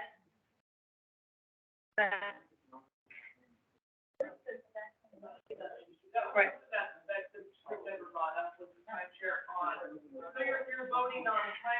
Sorry, 1 second. I'm still gonna try to get the microphone because we do. So to understand where we are with motorized use is either no horsepower, 15, and then a timeshare, but you could vote no timeshare on those. Okay, so that's the next one. Yes, and I took the post this way. All right, no timeshare. Okay. Do you guys like voting with your ballots? Do you just kind of want to keep calling out things? Do we have anything online, Maya, from folks? Is anybody confused about what's been happening? Except for me.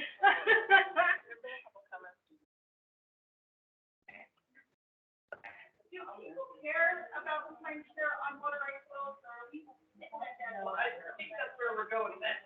So, the thing is that if there is going to be a compromise on motorized use, then the timeshare is going to be the crucial thing. The timeshare is going to be the compromise that says, I know exactly when my neighbor is going to be on the lake using a jet ski or a higher speedboat. And so if I don't feel comfortable having my children out while people are jet skiing, I can make sure that they're not out on that day. That's kind of the reason behind timeshare and why it might be a good option for you guys. Patty? I think, hold on. That's my opinion, guys, but, I know on the weekends, there's a lot of families that are home on the weekends. Everybody's home on the weekend. So not having a motorized vehicle on the weekend and then sharing the rest of the week would be my suggestion.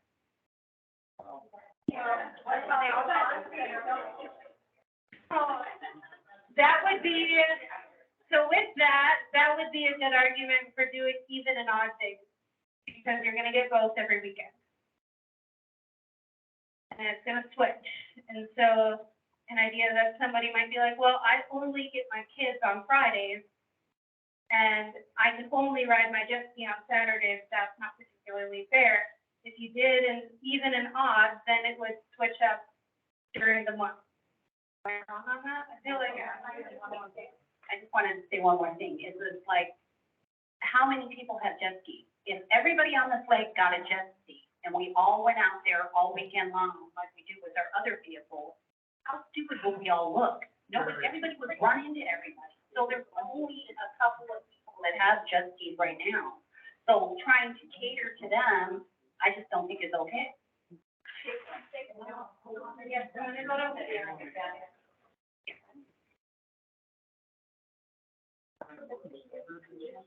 I want to say that we have a jet ski and we're willing to compromise. I want to say that we have a jet ski and we're willing to compromise, and it is a compromise, because sometimes you just want to go out when you want to go out. But like, so this is a compromise on this end, but at the same time, even if we have, say, Wednesday through Saturday and holidays, it doesn't mean we're gonna get up at 8 a.m. and ride that jet till 11. Like, literally, I mean, we might be out there at the most if we have a ton of company. We're not gonna live on the lake like that, you know. I mean, it's a lot of gas, and the price of gas is crazy too. Yeah. So like, I mean, on our end, we might go out there 2 to 4 hours, 4 hours being a really big deal. Like, I doubt we would, and not even every day that we were able to. I was just thinking, if there's gonna be some sort of quiet time, which should be common sense to everybody anyway. We're all neighbors, you don't wanna be ripping around at midnight or at 5 in the morning. And if you have jet ski or whatever you have, and if there's gonna be other people in the water, it's common sense. And if you're that worried about your kid or swimming out too far, I have a young son. If there's people ripping around on the lake, I'm gonna keep a close eye. You're not gonna be swimming out where they're jet skiing. They're not buzzing the shoreline. And if it's that big of an issue, every lake where these plans are in place, there's buoys. If you want buoys off your dock, or no wake zone, or children's signs, or just how you do on a busy street, you know, there's gonna be stuff in the water. Keep an eye out, and everybody just be respectful and mind the quiet hours.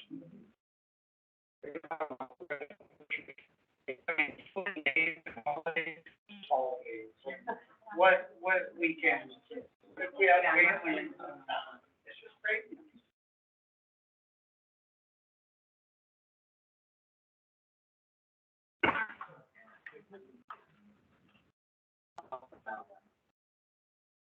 My comment is about, like right now, maybe few people have jet skis, but you don't know if your kid's gonna grow up and your grandkids growing up. We need to think about like ahead too, and I think last summer, at the most that I remember, probably 10 days in a whole summer that people used jet skis. I mean, I would say 10 is the most days that I've seen. So I think maybe a little bit less, a little bit more, but but it's not every day thing, it's pretty rare, I would say, especially with weather-wise. But I think what we need to focus on too is like, you know, we are right now, but you know, when we're gonna sell our house or we're gonna move and our kids and grandchildren, you know, how are they, you know, so we're creating this, like, and creating these rules for, yeah, they later we can regret, you know, so. One more here. I think, you need to put a tag up there that says, on the bottom there, no personal watercraft or ban. You need to put that on there. Oh, sorry. Not allowed. Is that what you mean? No watercraft. Yeah, that says. No regulation. Well, I was reading the no personal watercraft regulations. I thought that meant free.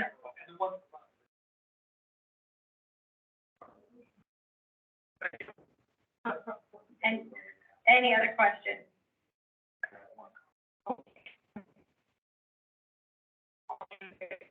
The road standard was set for lakes, what do you say, 42 acres, 45 acres? 75. 75, for a reason. Lakes that small aren't conducive to trying to match 100, 200, 300 horsepower jet skis with no wake zones behind the. If you're out fishing and a jet ski goes by at 50 miles an hour, you're not fishing for the next couple of hours. That's not going to happen. You go paddleboarding, and swimming, the jet skis are racing around, that's not going to happen. That's why the borough's option A exists for small lakes, because you can't have too much. Lakes, yeah, lots of room where you run around on the jet skis and have a wild time and not disturb people. And there's areas where you can see small lakes, same thing. They're big lakes, you can put both. People can fish on part of the lake and you can have lots of people running around. On a small lake, it's not compatible.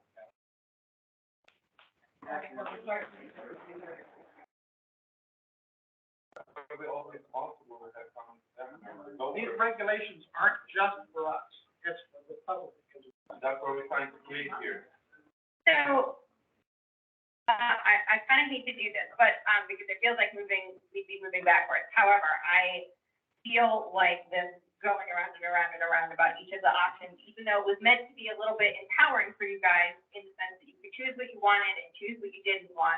My question at this juncture is, you do have option A, B, C, and would you prefer to simply vote as a group? So this would require reissuing the ballot. So, yes. So that would be, They're coming up. okay, that way every property owner has a vote.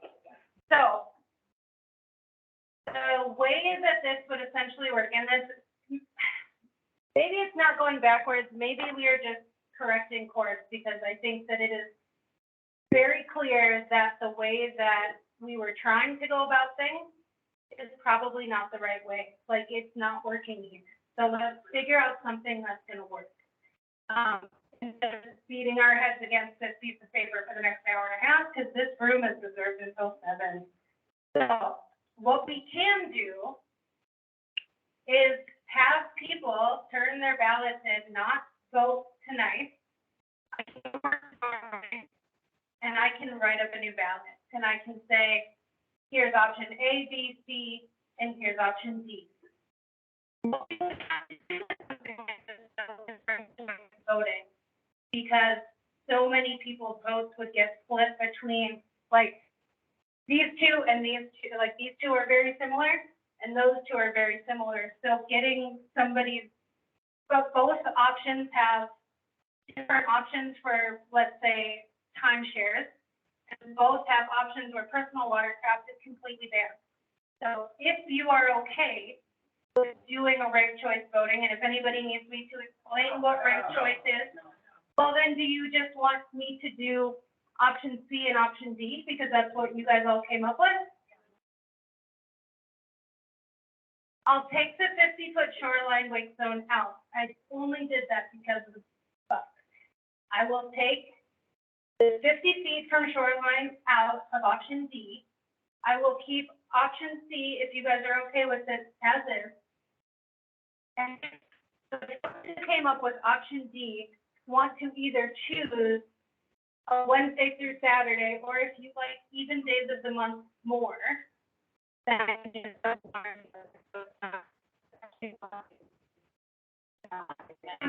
someone wrote even odd, so I just picked. Either way, it's the same thing. You either have odd days or weekends. We can put alternating days, and that will be the thing. But I want you all to get the lake management plan that makes sense for your lake and that like you feel represents you. I want your choices to be representative of what you actually want. So, are we in favor of doing a ballot? We'll have option C as is, option D without the 50 feet shoreline and with even days of the month and holidays. Or, yeah, of course, there's obviously the no option, but as far as people who want one, that would be That's kind of what it. everything. I know, but this isn't working. It's like, you guys are not able, like, we're so caught in the weeds right now. And, well, I also want to say that, like, they brought up a really valid point that there's a lot of people here who have emailed me extensively about how they would vote if they were here. And I, like, and their votes or their ideas are represented in option C and option D. So we're looking to be as fair as possible with all of your neighbors, those pro-motorized use and anti-motorized use. Then that's going to be your best. Not to throw one at Take it you. away, dude. What if you had been select, like, I know there was a few more votes than you guys emailed on the no wake zone. So they got to choose, we either want no wake zone or we want 100 foot. And then they get to choose, But we want. that's like what we've been doing here. But not everyone, not everyone's represented here. Right. That was part of the problem with the process. Right, but But all I'm saying is, if you either have to go all in on one option, but you might like one of the other options. But you're not gonna discuss that. This is just the plan that's going to be presented to the assembly, when it gets to the assembly. yeah, that's the other thing. The assembly still has to vote on whether or not you have a like management plan at all. But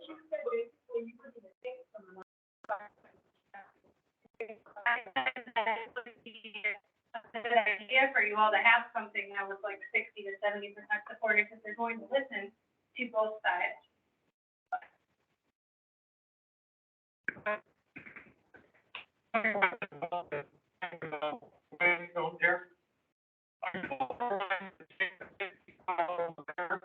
And when the borough's got a process here of 150 foot, we're talking about a wake zone on a lake, birds are nesting. You have to have a wake zone, no matter what it is. According to Borough Code, I'm sorry that I have to keep saying that to you, but that is the rules, that is the legal framework that we are all bound by as borough employees. No, there's nothing in Borough Code that says lakes of a certain size must have a wake zone.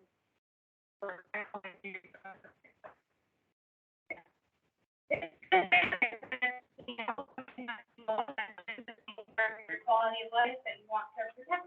So, I think that we know at this point, we've heard a lot about where people are at with this process. I think we might have been getting in the right direction as far as redoing the ballot and having those two options with the changes that I proposed.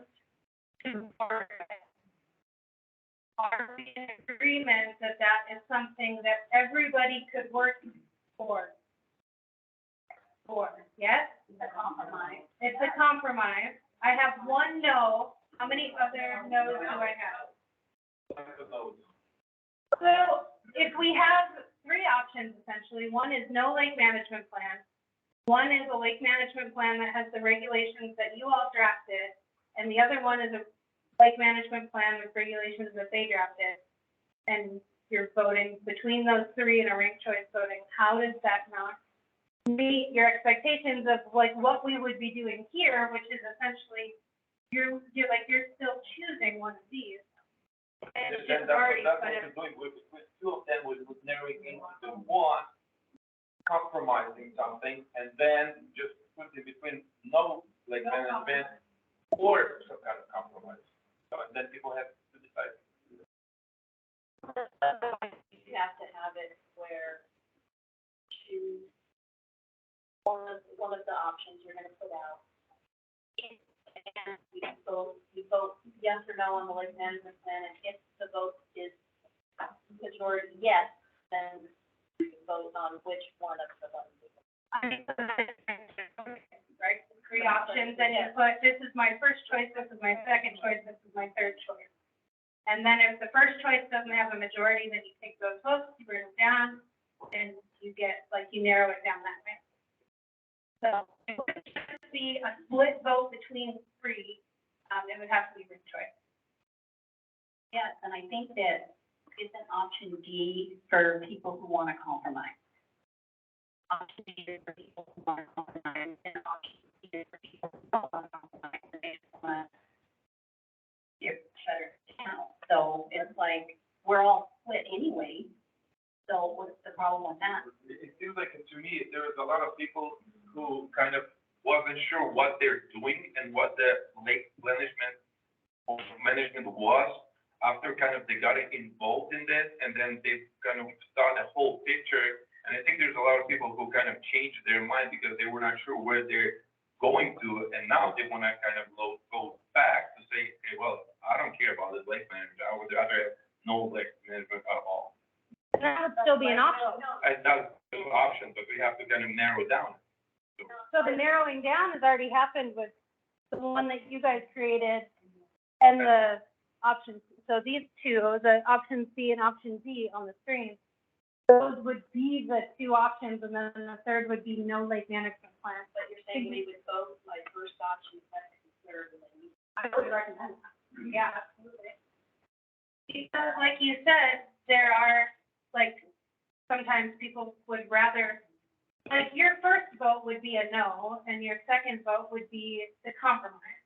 Whereas their first vote would be the option C, and vote would be the compromise, right? So you can actually see if you are split 50-50 or 49 and 50, like, you would be able to see that split with doing ranked choice voting on these three options. So I think a little bit bummed about, but thank you for coming on this journey with us. Truly appreciate it.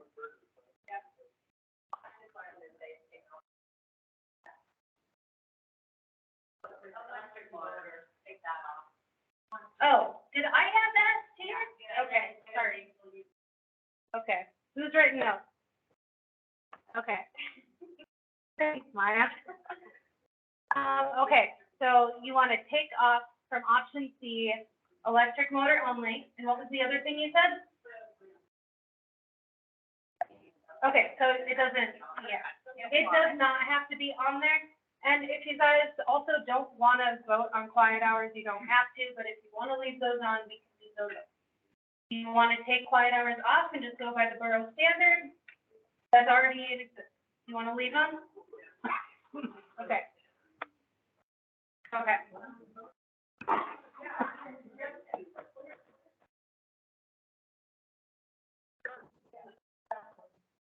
Quiet hours is essentially just like, yeah. Them off of the one, I can take them off of option D, and that's okay, but I'm getting feedback from the other group that they want to leave the quiet hours on there. So there will be no quiet hours on option D. Does that sound good? If you think it sounds redundant, you don't, correct? It's redundant on option C, because you don't have any motors out on the lake, so what is quiet time? So if, no, and that's okay. If you know that you're not going to vote for option C, then don't worry about it. Other people, that is their regulation package that they're putting forward. They want it on there, I'm gonna leave it on there. And so, what? The group that did D, they had 50 feet, We're taking that so out. we just threw that out, but they. Be at least a little more weight to them. Should that be back to 100? No, But that was, they don't want it. it's kind of weird to compromise that. I know. I not have a problem. Okay, so, back to it. The last thing I think is just to clarify that even days of the month, or if you'd like odds, we can do odds, but one of them, alternating days of the month for the timeshare for option D. Is that good?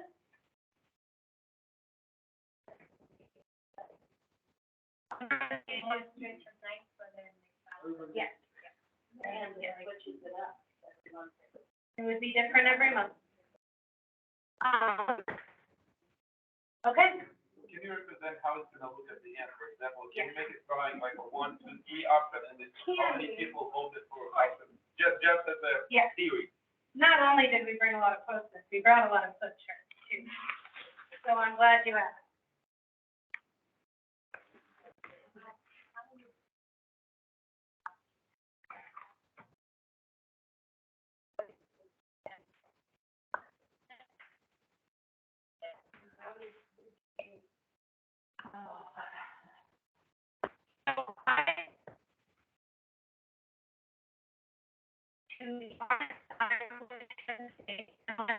Like, you all decide on a number that you like.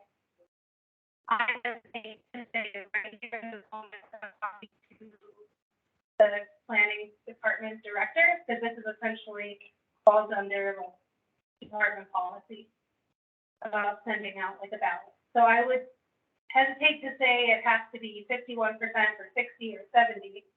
I'm not sure. I would have to like look into that tomorrow and get back to you for sure. But I do think, okay, so you were wondering what the. Lita, you want to take it? Right. So if you are choosing, I want to make sure I'm saying this correctly. Option D, So- and then. And then a no lake management plan. Yeah, so C, D, plan.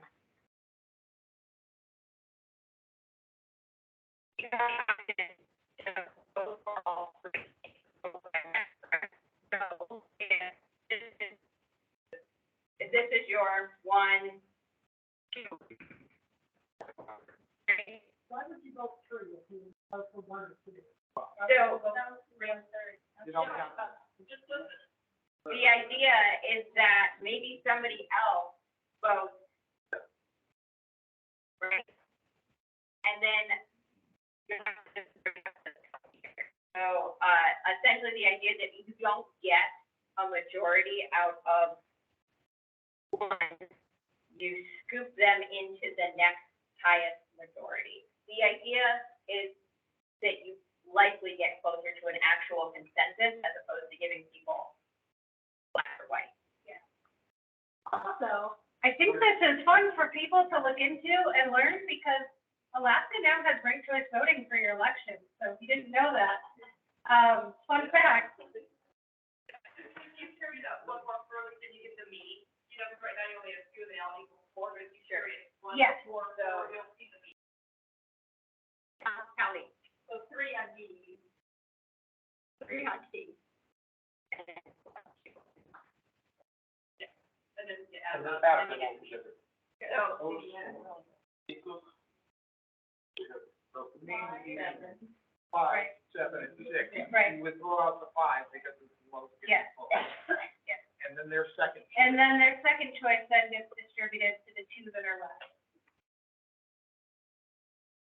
So essentially, it's meant to give, like, without diving into politics really, it's meant like ranked choice voting in politics is meant to give a more even platform for an independent runner or for somebody who doesn't fall within a two-party system, where you have people who are essentially ending up voting for the lesser of two evils or somebody that they really, really want or not really, really want. Anyway, it's like you're able to tell us, I have this number one vote. This is what I really want. My second vote is something that I can live with.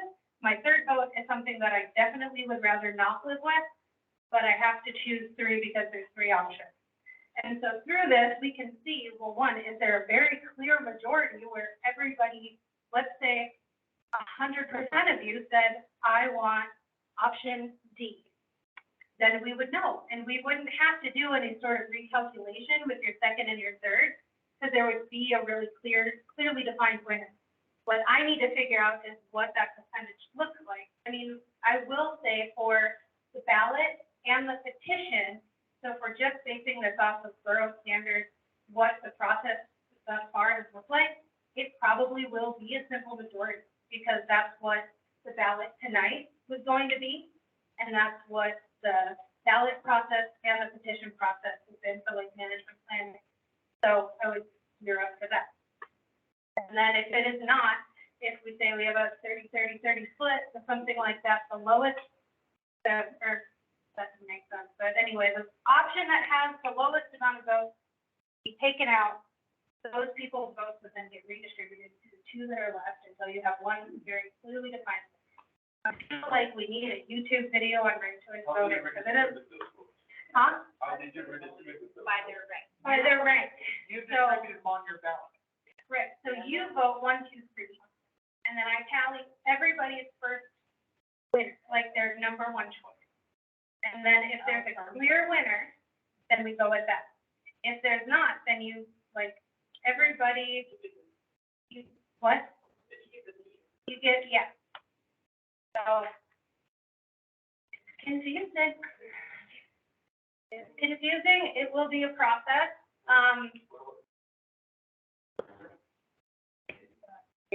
So you, especially in a situation like this, is that you, if we only have, yes, there's a lake management plan, and no, there is no lake management plan. Or, I mean, for people who want to be able to use watercraft, if we just had these two as options, like, you still might not be able to use it. Or the other people might end up having to go with just your option. So it makes the process a little bit more fair, and gives people maybe a little bit better odds at finding compromise.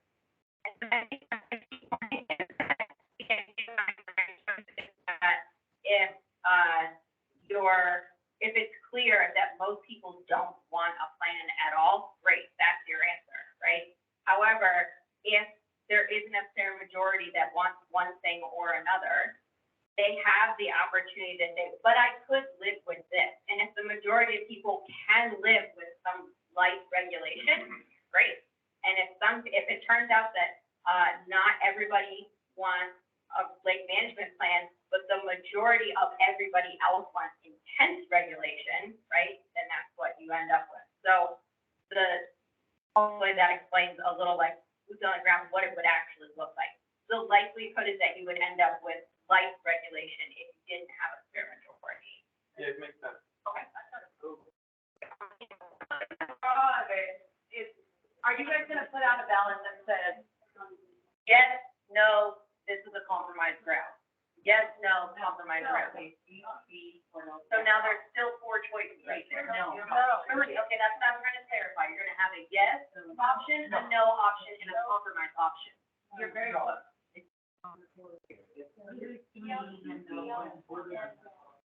So the idea would be no plan, light regulation, or heavy regulation. And you have the opportunity to say, I don't want to plan first option, but I could live with the light regulation. What I really don't want is heavy regulation. So you will vote on all three. You'll tell us in what order you could handle any of those options. But when we write in what order we could quote unquote handle the options, right? Yep.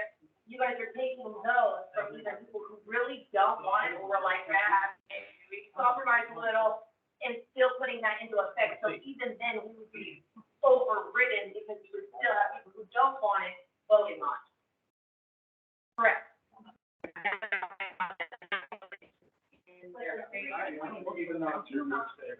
Well, I mean, this is the only. That's right. That's right. We're in a meeting and there are people online who really want to be a part of it too, and have made an effort to join online. So when you speak over each other, they do not get to be a part of the conversation. All right. I don't know about you guys, I feel like I have a clear path forward. Do you feel that way? Yeah, what is your comment? So I'm agreeing with that. If option D is, we need to have.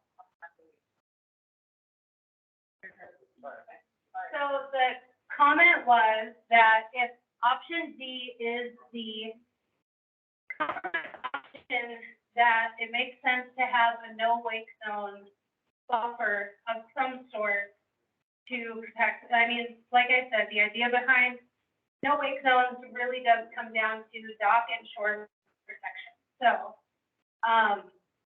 that is I will leave it up to those who are in the crew that made the regulations, that are in the weeds on this one, about what you think about having some sort of wake zone, be it 50, 100, 150. I can look into what it would look like if it was around the certain part of the lake where we know that the nesting happens.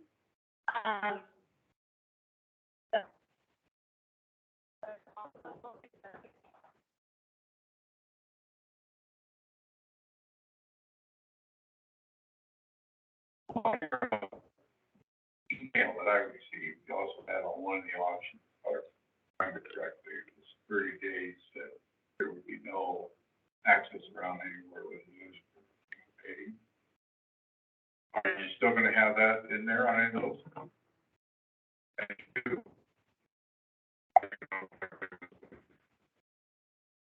So for that would end up being a goal in your lake management plan that would not be a regulation. The more that I looked into it, when I saw the 50-foot buffer, I just don't know legally that would, like, it just wouldn't work legally. So that's why it is not on any of the options and why I switched that to 50. That would honestly be,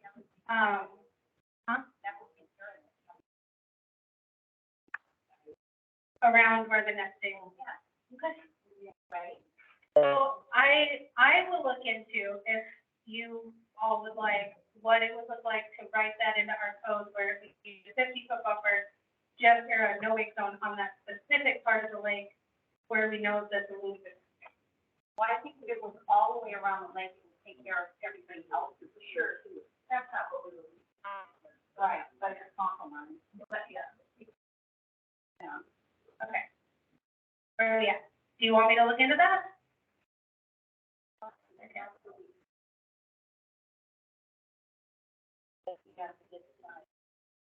Yes, there is that.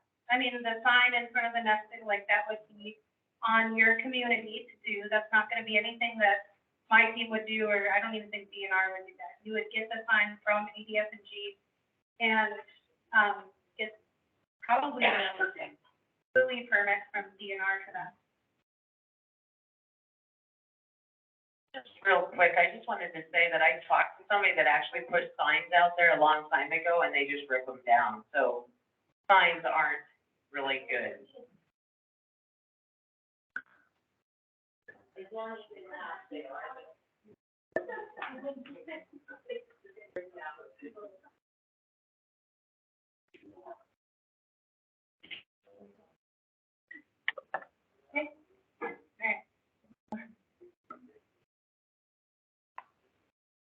As we wrap up, I want to say to the two of you especially, but all four of you, how much I appreciate, I think all of us in this room appreciate, the way you guys have handled this.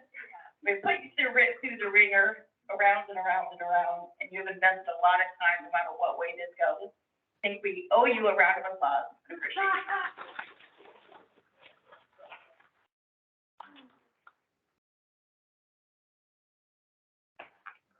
Thanks, guys. This has been a ton of work, so I hope y'all come up with something that you like, 'cause, I mean, either way, whether you have one or whether you don't have one, this is the public process, this is democracy in action, so I'm really glad that you guys are taking the opportunity and the time to think about what you want out of your community and making it happen. I'm really happy and grateful to be a part of that process. We pretty much are wrapping, so, okay, let's get really clear on a couple of things here. The ballots that you all have in your hands, cut a tree or something so that they forgive me for printing all those out, because you're not gonna use them.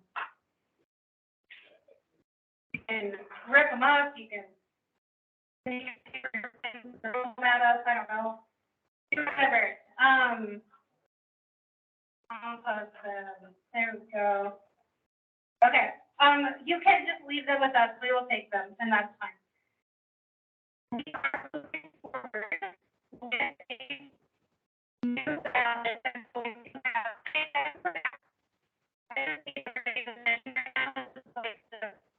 decision time for everyone.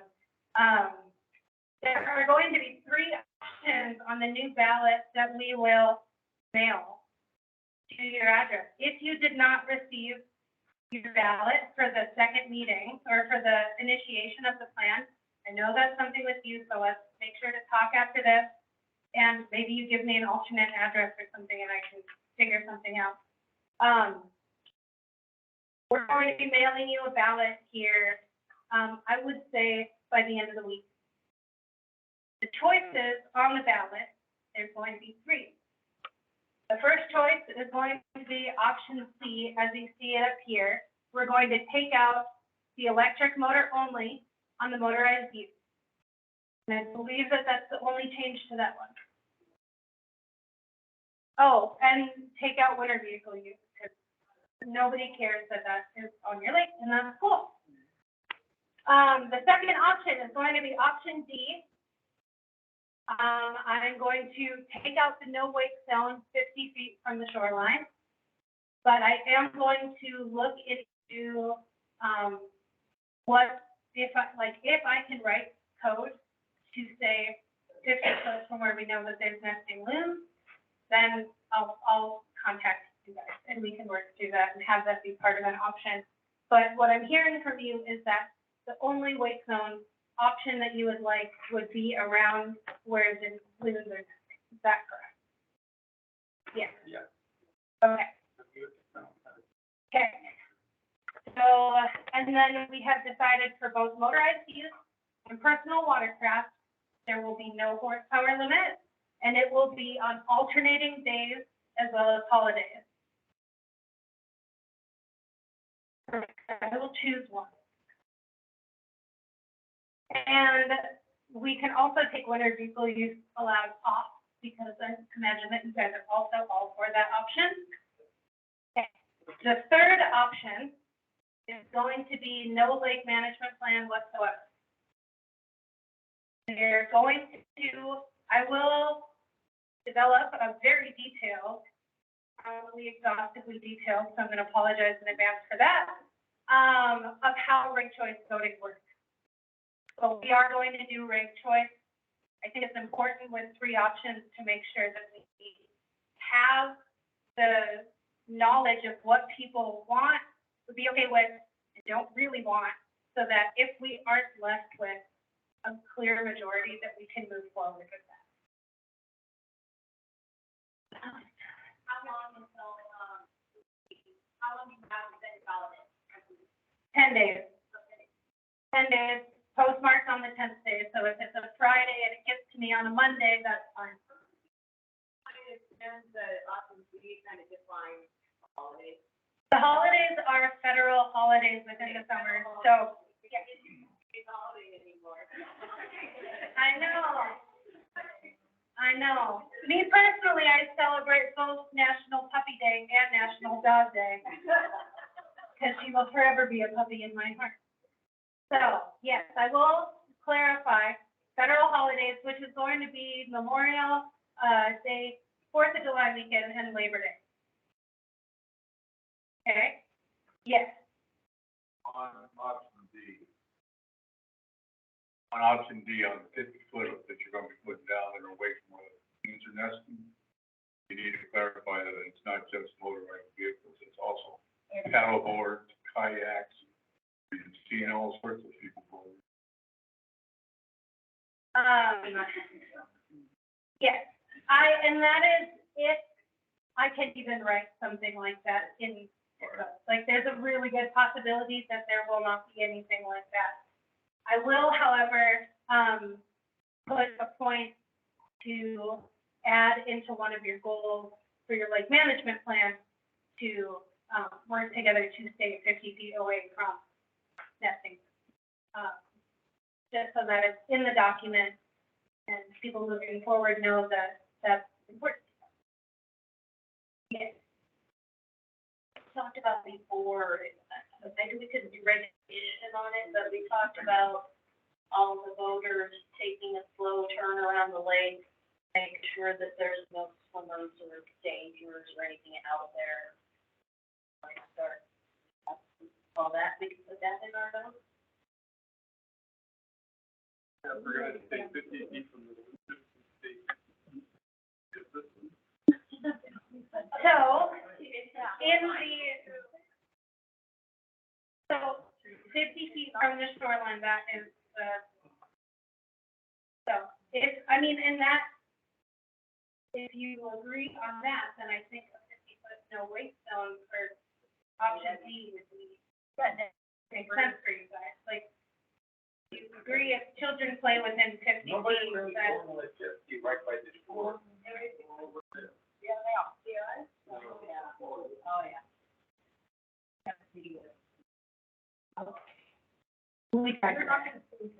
I'm not, and I'm not trying to, I am just trying to facilitate this process for you guys so that it is fair and so that all the sides feel heard.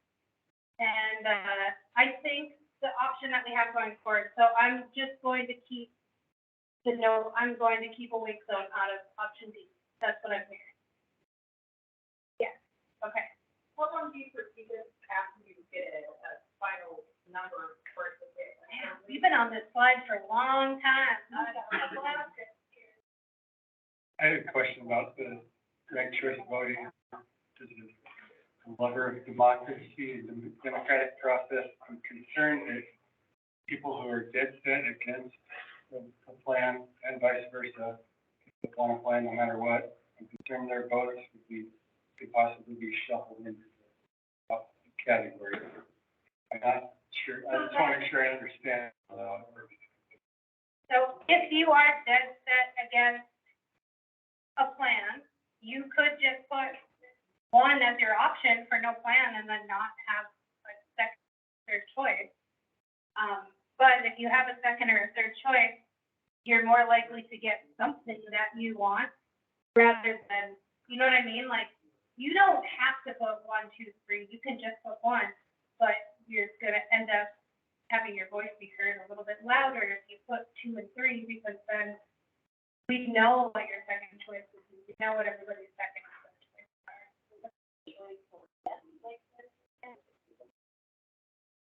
No, because you're getting 2 options for a lake management plan. So you're getting, there's 2 options for a lake management plan. And I do think based on all of the feedback that I've received from you guys in the last couple months, that you represent what people are thinking. Like, these are the good options for you all.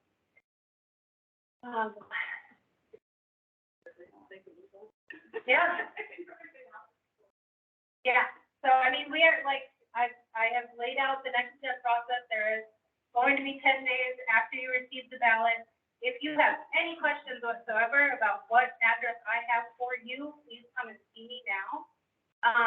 We we go off of the tax assessment from the Matanuska Borough. So if you get mail from the, tax assessors from the borough, then you should be getting the tax. On the notes in here, I just had one thing I had a little problem with, because you have the sentence that says, Lake residents have noticed that in recent years there's been a decline in swan and moon sightings. And loon sightings, maybe, if people want to argue swan sightings, let them go for it, but we have a pair of loons, we've had loons with babies every year on the lake in all the time that I've been there. And I know the people that have been there longer would say they were there then too.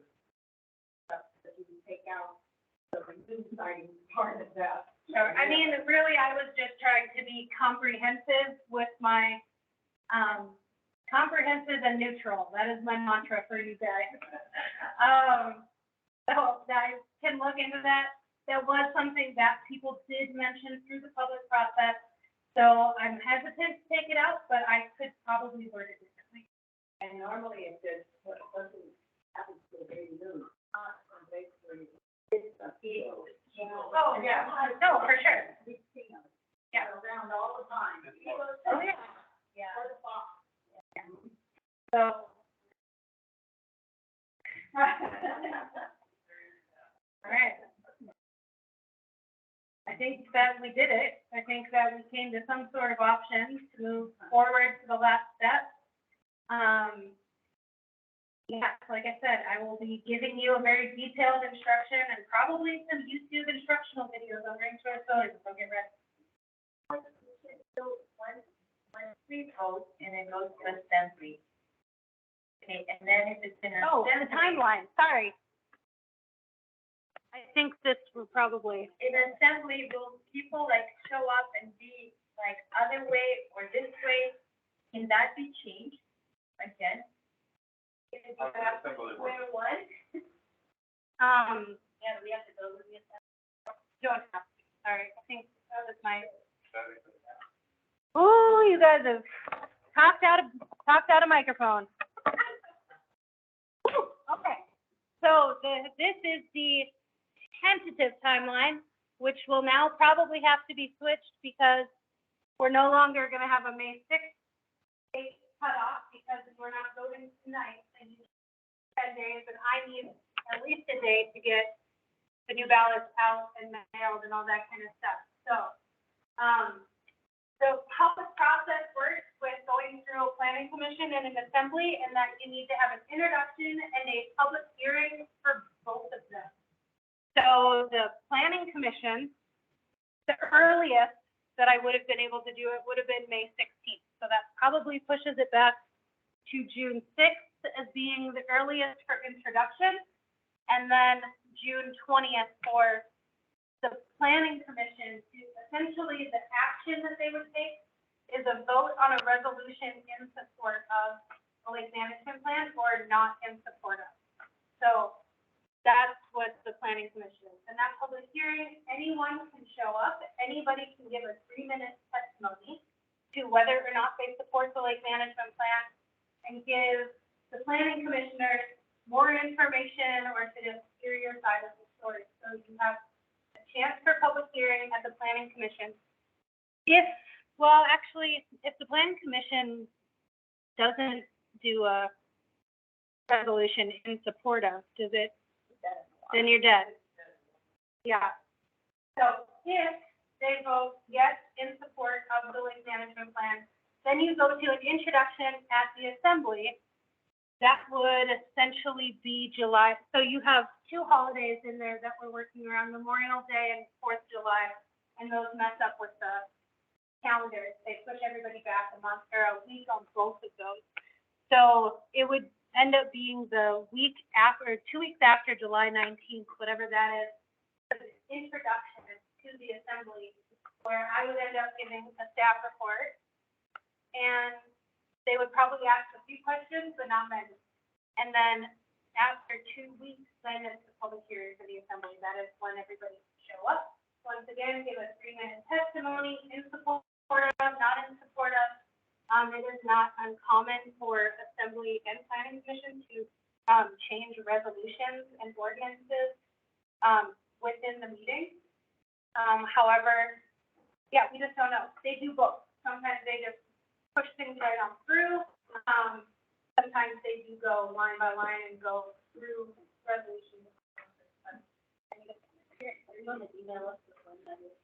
Yes, I will continue to email you all on all the updates and all the drafts, and then, like, keeping up to date on the website is easiest for me, so that's how I've been putting out all the content and doing all that.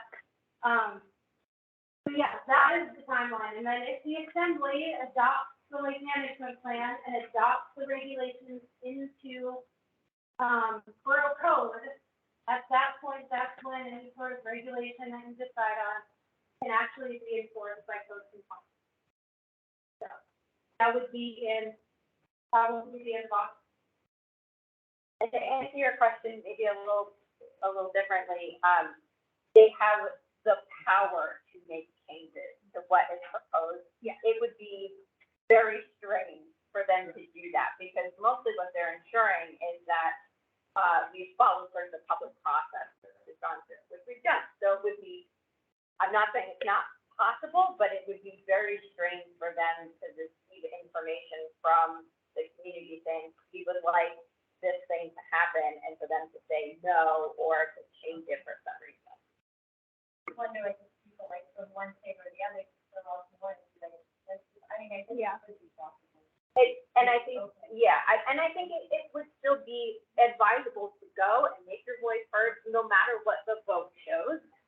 But the vote will still be the vote, and so they'll also have the numbers in front of them saying, like, They also received in a package from me,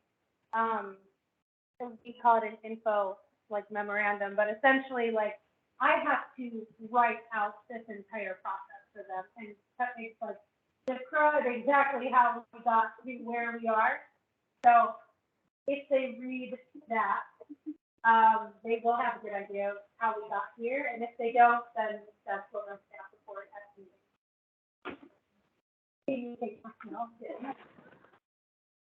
Lucky for you, I love my job, but, yeah, that's the next step, that's the process. So I think we are adjourned, you guys are troopers.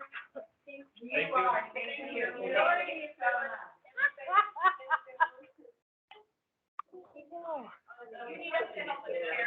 Yeah, if you can stack some chairs, that would be cool. Oh, God. What about it? Yeah. Okay.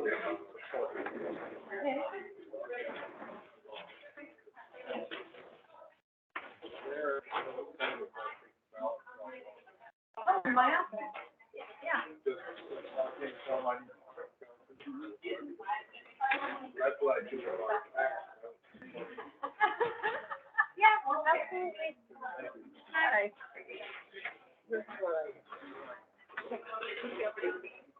They have to be sent. Oh, that's fine. Yeah, that's true. Should I email it? So I actually feel like, can you get into Content Manager on your phone right, or on your computer right now? Yeah. All right. I have to have a couple posters, because my